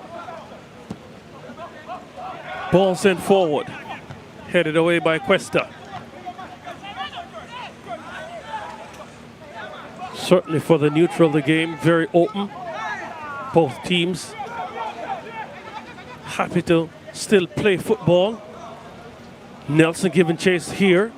Can he get by? Cooper can't get it around him. Goes out for a corner kick. And Molynes, they have an opportunity from that corner to spark something. Yeah, in this Mobile United team here right now, Cooper has to be the senior man at the back. The youngster Fraser from Cornwall College has joined him centrally, but being the man who is older, would have gone out of schoolboy football, but no stranger to being the senior person at the back. Needs to organize his team here. Wilson with the corner, lifts it high. Couldn't get a header towards goal. And Mobe, they are able to break now. Here they come. Brian Brown, DeAndre Brown, kept it alive. Still alive for Mobe. Action on the left now. At the back post is Ramsey. Sterling. Mackenzie! Just like that, Goliath of Gaff. Back on level terms. And it had to be him. Devereaux Mackenzie is Mr. Popeyes. Well, certainly he's just loving the chicken. But certainly the player that they wanted to release, we spoke about it earlier in the contest, that maybe depending on how the game would pan out, that they may have to release him. And certainly they have. A while ago I was saying Daly wasn't watching him. I hope he is now, because the chance looked like it was gone. It wasn't one of those thunderbolts that we've seen from him this season. This time, placement, calmness, the experience to just slot it in the goal to ensure that Montego Bay United is right back into this contest. And can they go on to win it? I mean, Molynes must know, but their last contest, they trailed True Juice by a 0-0 deep into that contest. They came from behind, having True Juice gone down to 10 players. So they should have known this one was not in their hands fully. And the dangerous lead, the cliche in football is 2-0 is the dangerous lead, because you feel like you're comfortable. The opponent tells themselves they only need one. Yeah. And once they get one, then you or two is a little bit edgy. And yeah, when you're edgy, you don't do so well. So Molynes now with a conference in the middle of the park. Mbappe right back in it. So give the coaching staff some credit too. I mean, Xavier Gilbert not here. No. Tell well we see leading the charges, yes. But for sure, would have been under the tutelage of Gilbert and such. As a coaching team, they've done well, because a lot of times it's not the strategy that you go into game with that wins you the game, but your in-game changes. Yeah. And at half-time, they made 2 changes personnel-wise, but also they moved the chess pieces around on the park, released Brown, Brian Brown, a more experienced player in front of goal, to stretch that back line, dropping deep to create a vacuum for others to run into. And one of the players they wanted to run into that vacuum was Mackenzie, who they released on the wide side, still a part of the defensive setup, but in a wing-back area that allows him to go forward. And once they did that, and that was the result of it. And you can understand coming into a game, they had, 4 changes to a starting lineup, missing the likes of Tamar Lewis and Odalyn Arden, Merrick. They wanted to play it safe and have the more experienced players at the back. But, you know, they say hindsight will tell you a lot. But as coaches, we have to go with foresight most time, making a decision. But many would say they should have started them that way. But, you know, we can Here's understand. a shot. And that one went high. Tyreek Wilson again on the thick of things, trying to spark Molynes back into the lead. A lead that Xavier and Virgo and the rest of the Molynes coaching staff must feel has been squandered. Yeah, from that free kick. Always a lot of times. And you know, they talk about defense, attack, and transition. But another phase of the game that is critical now is that set piece. Yeah. And Mobe got back into it from a set piece.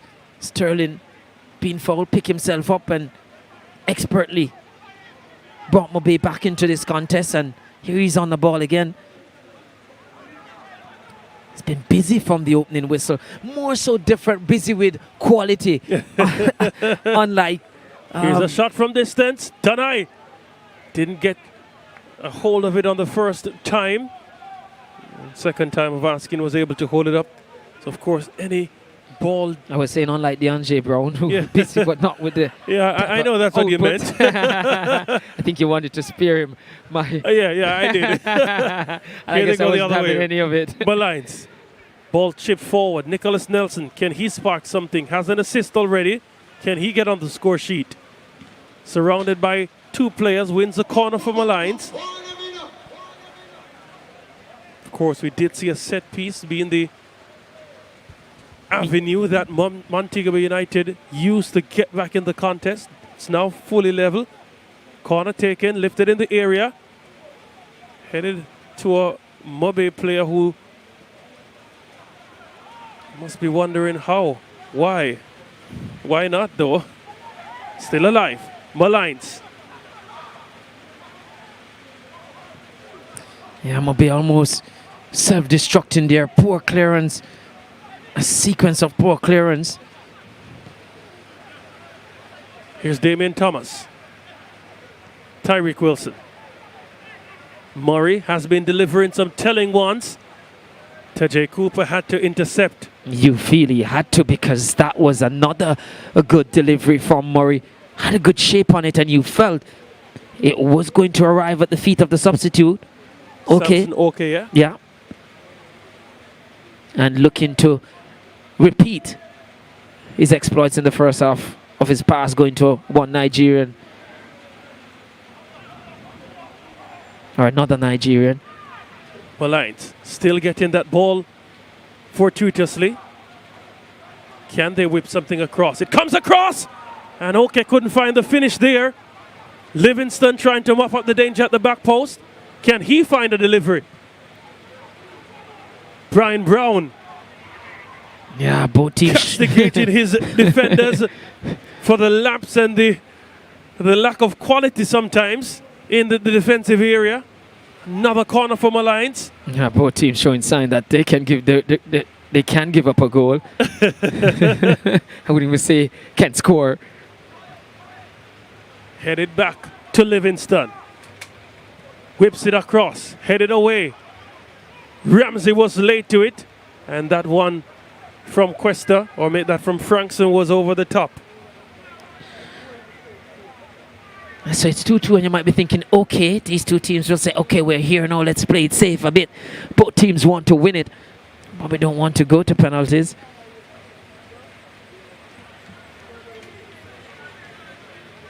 We did see one penalty on here. Several penalty shootouts have gone on in this Popeyes Challenge Cup, but we're only privileged to see one live on here. Privilege is a strong word. I say privilege because I'm neutral. So I enjoy that. Again, enjoy is a very strong word. But anyway. when you have teams that you've backed getting major trophies through penalty shootouts, then you enjoy them. I mean, defending champions for the World Cup is a team I support, so yes. And they did manage to lift the cup on the back of a penalty shootout, or penalty shootouts, I dare say.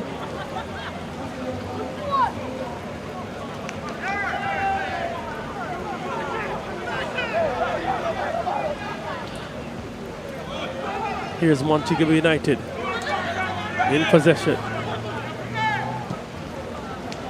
Mackenzie streaming forward. I finally was going to let fly just now. He shaped as if he was going to let fly. I would not have been surprised.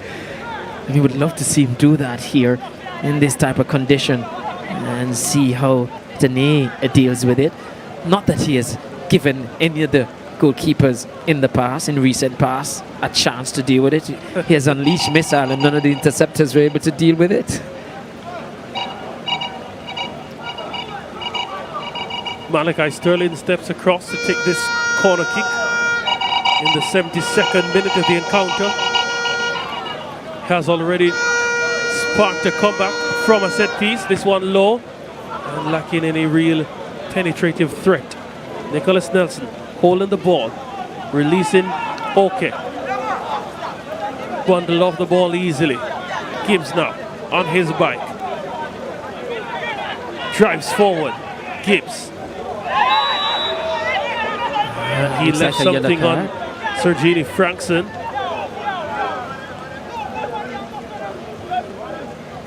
Keita Nicholson having a chat with Frankson just to find out his state before he dishes this card.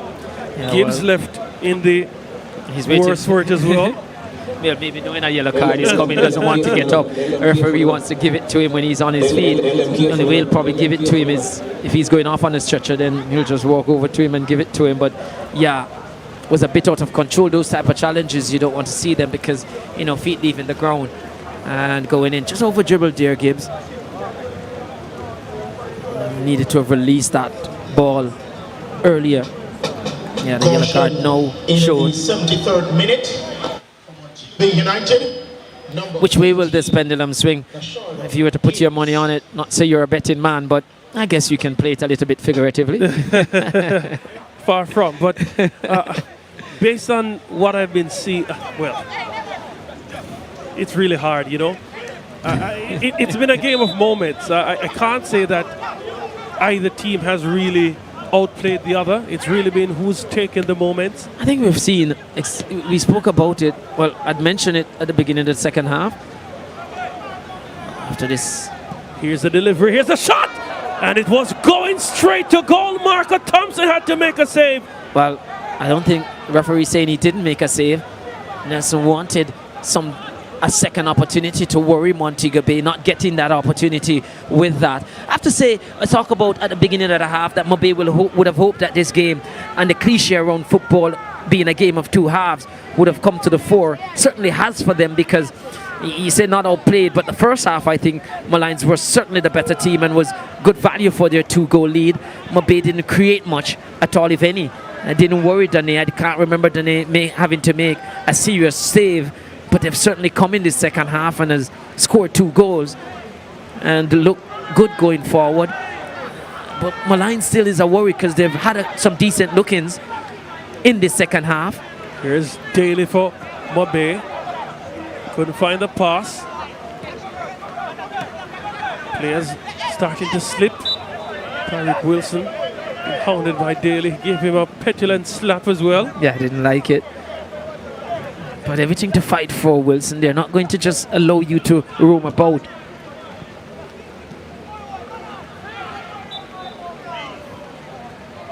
Cooper stepping up into midfield to do that challenge.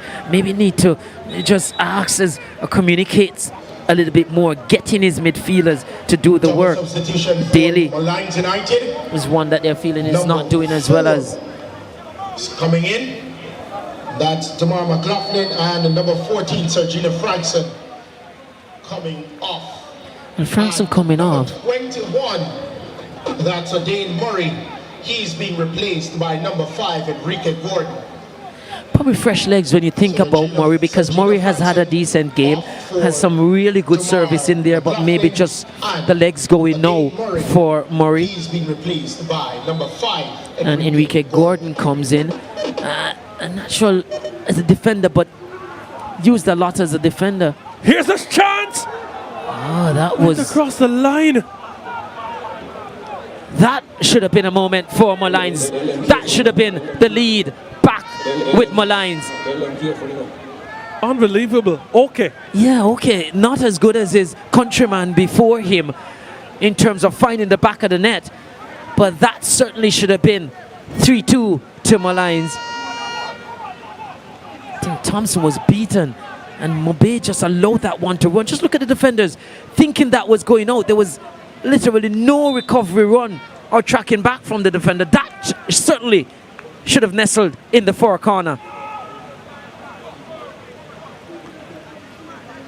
Montego Bay breathed a sigh of relief, and Molynes wondering if they're going to be spared their blushes here on that one, because they'll remember that one if they go on to lose this contest. Yeah. Glorious opportunity. And the question I ask you probably was rhetorical in terms of who's going to win it. I can't call it, but I certainly will say that Both teams look like they want to give one away, but Montego Bay looking a lot more shaky at the back.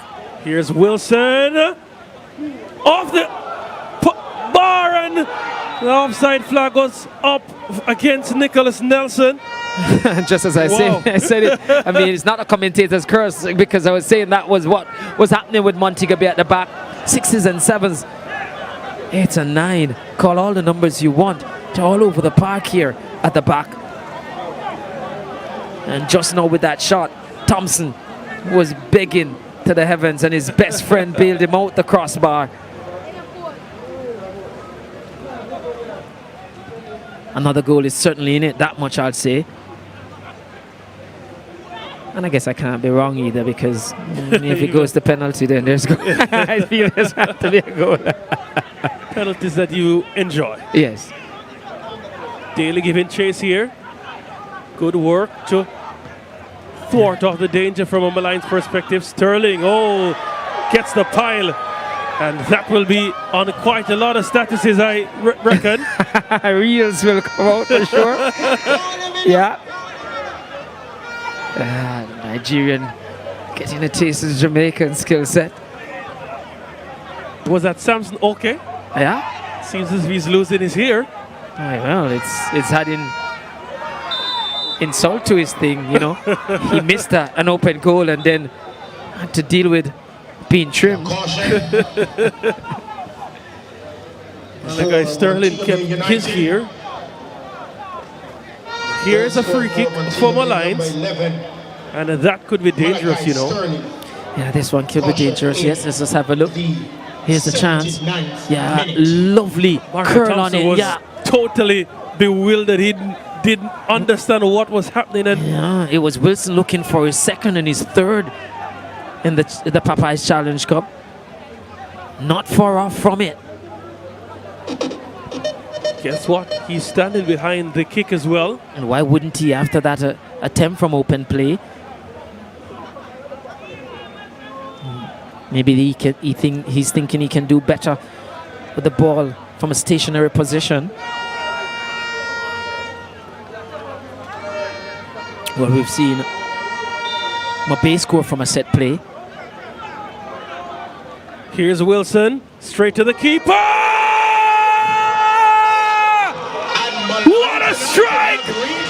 Molynes with a bullet, with a missile, with a sling of David, and Goliath is under the cosh once more. Well, you have to say it's a bullet, because the goalkeeper will have a lot of disappointment when he watches that one back. But because you say it was a bullet, then I say maybe he got past him before he could react. But certainly should have done much better with that one. Give the kicker credit though, Wilson, because he got it up and down. But certainly you expect goalkeeper Thompson to deal with that one. And all of the defenders, when they turn around, was expecting that one to be dealt with. But in this condition, when it's wet, well, all you want to do, and Wilson was probably saying to himself, let me get this one on target, because anything can happen here. And certainly did.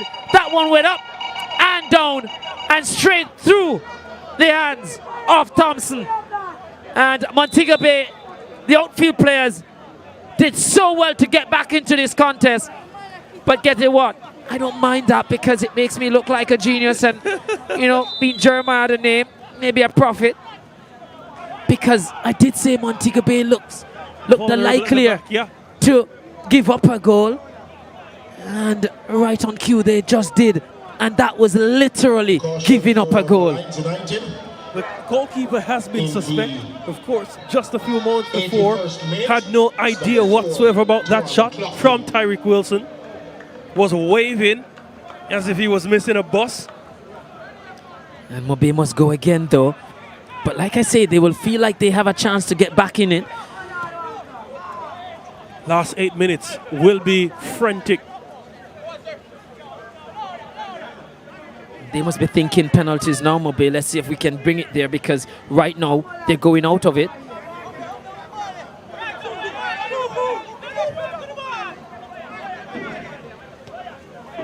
Here's Molynes.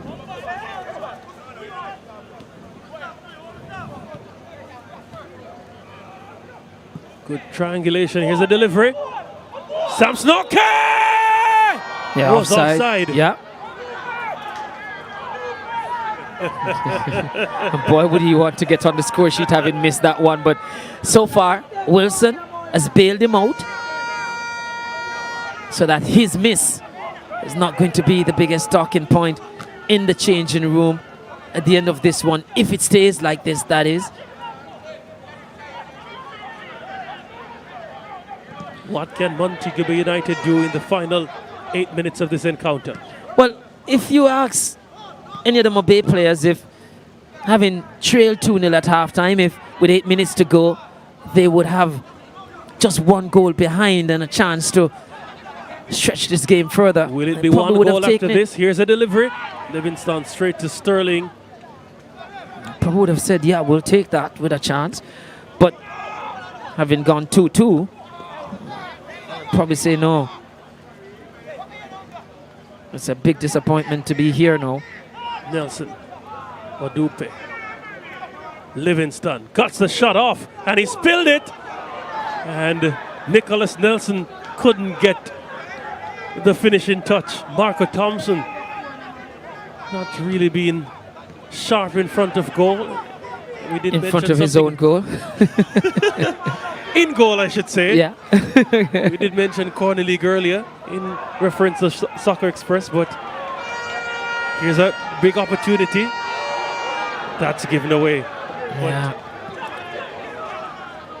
At the community football level, you do say someone is a shopkeeper rather than a goalkeeper. Yeah. Well, he wouldn't be making any profit giving things away like that. Here's Mobe. Brian Brown gets it across. Ramsey. Yeah. Right. Was always thinking of the shot Ramsey. When he was, the moment he called for it was because he felt he had enough space to execute. Did execute, but not the way he would have wanted. And Mobe fastly running out of time and running out of this Popeyes Challenge Cup.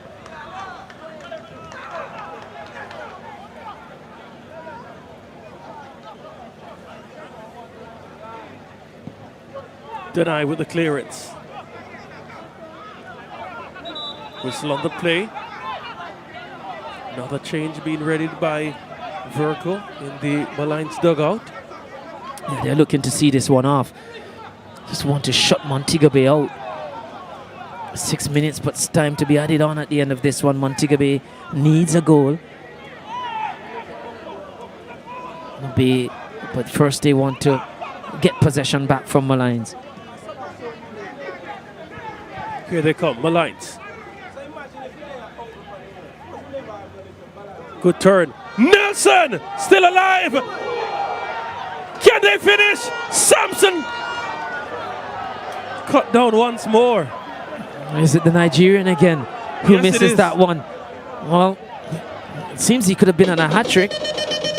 That would have taken Molynes out of sight. You did mention Jeremiah the prophet, but first, perhaps there's a Delilah about here affecting Samson Oke. Yeah, Lovely turn. I mean, left Cooper for dead. Big save though from Thompson. And then big miss.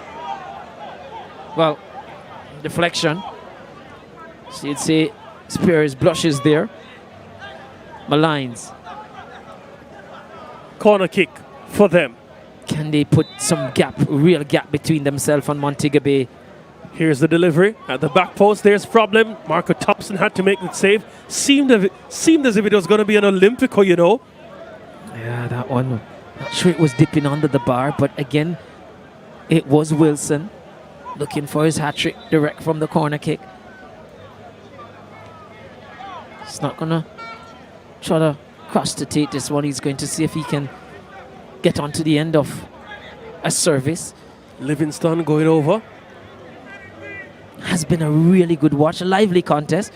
Can't say quality all over in terms of every phase of it. Defensively, Montego Bay has been all over the place, but not a bad watch. You've gotten 5 goals in it, and in these knockout Hardly games. can complain for that. No, in these knockout games, that's good end product. Still alive, Molynes! Nicholas Nelson! with the strike of quality. Made that Rashawn Livingston it was. Wow. What quality. That's huge quality from him. It's not just the finish, but just have a look when we see the replay of the build-up of it. It's like a footballer's dream to score a goal like that. Because what I think I saw was that it was a nutmeg or a salad, as we call it, before unleashing a powerful low drive into goal, into the heart of Montego Bay. And just like that, Molynes march on into the semi-finals of the Popeyes Cup. Just have a look here. Yeah, through the legs of Sterling. And then a low shot that eludes Thompson. And when he looks back at that one, it will certainly be on his reel. Yeah. But Montego Bay reeling here at the feet of Molynes, heading out of the Popeyes Challenge Cup, and a disappointing season coming to an end. It would seem here, most certain it appears, because for them to come back here, it would be a miracle. So Livingston on the score sheet with a beauty when you look at it from the build-up to the finish. Here's DeAndre Brown from Molynes. He's trying to spark something. No, he's looking for something rather than sparking something not given by the referee.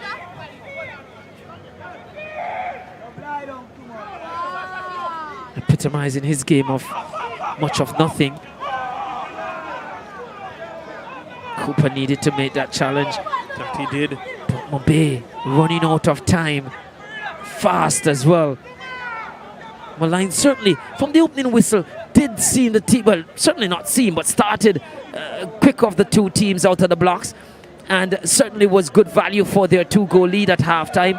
Saw that 2-goal lead disappear in the second half from a Molynes team reorganized and refreshed. But because of the way Molynes has been playing and defending, you always felt there was a chance for Molynes to get in it. We mentioned it here, and it came to fruition. Wilson! Deflection. Marco Thompson holds on to it. And for the misses they have in terms of personnel, Montego Bay, Timar Lewis not in here. Merrick on national duties. Odeland Hardin out as well. And Weatherly out as well. Yeah, it seems like it was just too much for them to deal with those misses. And beyond that, you have the likes of Akima Jones, who hasn't really featured in the Popeyes Challenge Cup. Yeah. Lucas Lima Correa. Yeah. Quite a few of their normal starters not there. Here's an opportunity. Samson, okay! That is it, finally! His hair has grown back. And David has outed the Philistines, Goliath. Yeah, done and dusted. They were certainly out. But that's like nicely on the cake. Just rubbing salt into the wound of Montego Bay. Cooper's header not covering him in glory. Heading back, just jogging back, just needed to run, maybe as remonstrating here by his teammate Mackenzie, saying, look, a side-on run rather than running straight back. Just have a look here, yeah.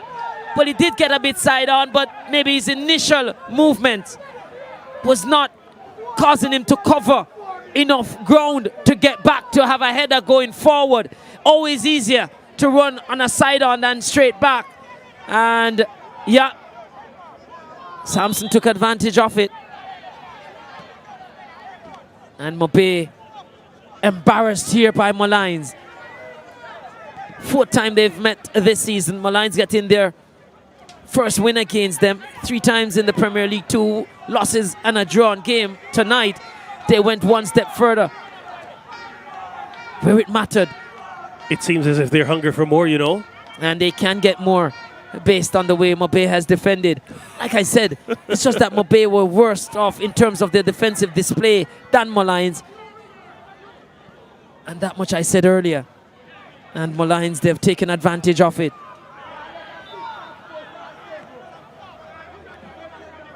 But you feel for Cooper, who's had a decent enough game. It's been 1 or 2 times caught out, having to do a lot of work. And his last game here was a man of the match performance. But really put to the sword tonight.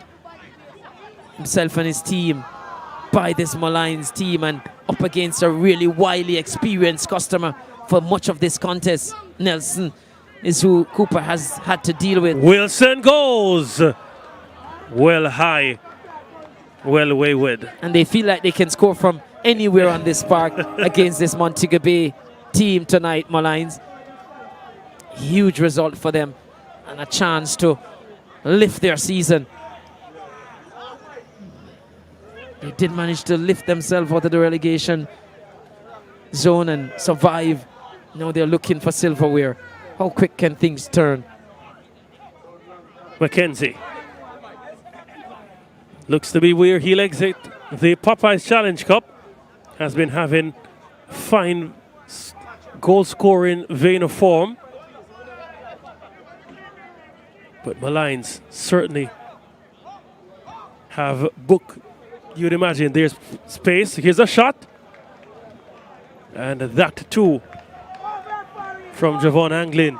And maybe the coaches will say for Montego Bay that this is the reason why they started the game the way they started it with this setup, because of the fact that they know that they don't have enough in terms of personnel to really defend as well as they would want to in a game like this. So they had put more experienced players at the back, but they still conceded 2. But when they're not there, they concede 3. So worst off. But either way, they would be losing the contest anyway.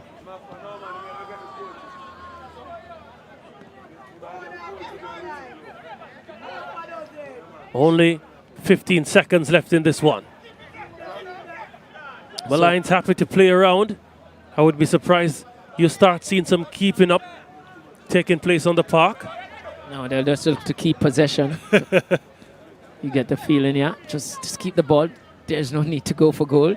As long as Montego Bay don't have it, then it's like Rondo's here. Yeah. Tyreek Wilson. That's a final whistle. United are the first team into the all of 5 stones thrown by David have landed done so by defeating in Montego Bay United's head. 5 goals to 2.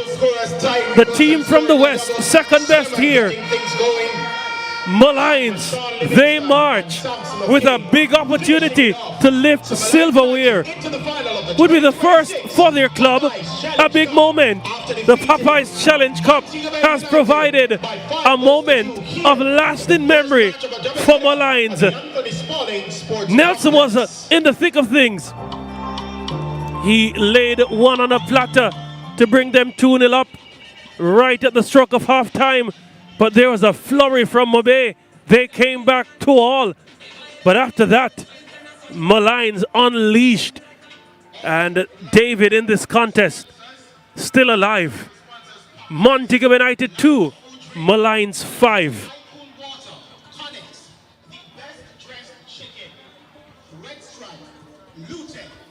Yeah, we'll take a look at the full match highlights.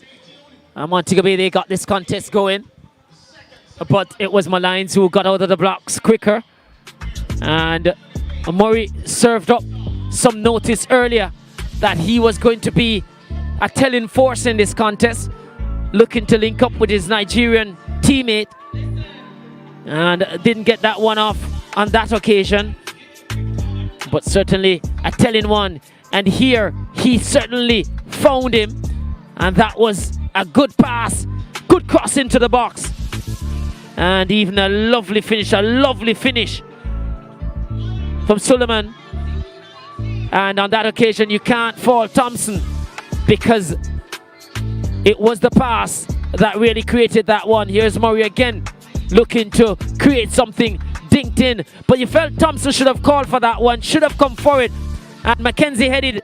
There was no imminent danger at the time. But Nelson, once he got on it, the alarm bells were ringing. And the experienced Nelson just held off the defender and then moved out the way. Just look at the cross here.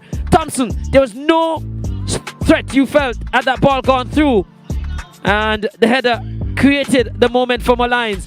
And Nelson, just look at him, laying it off, but he's in the defender out of the way, creating enough space for that goal to be scored. And Suleiman, just like that, get onto it. Yep. And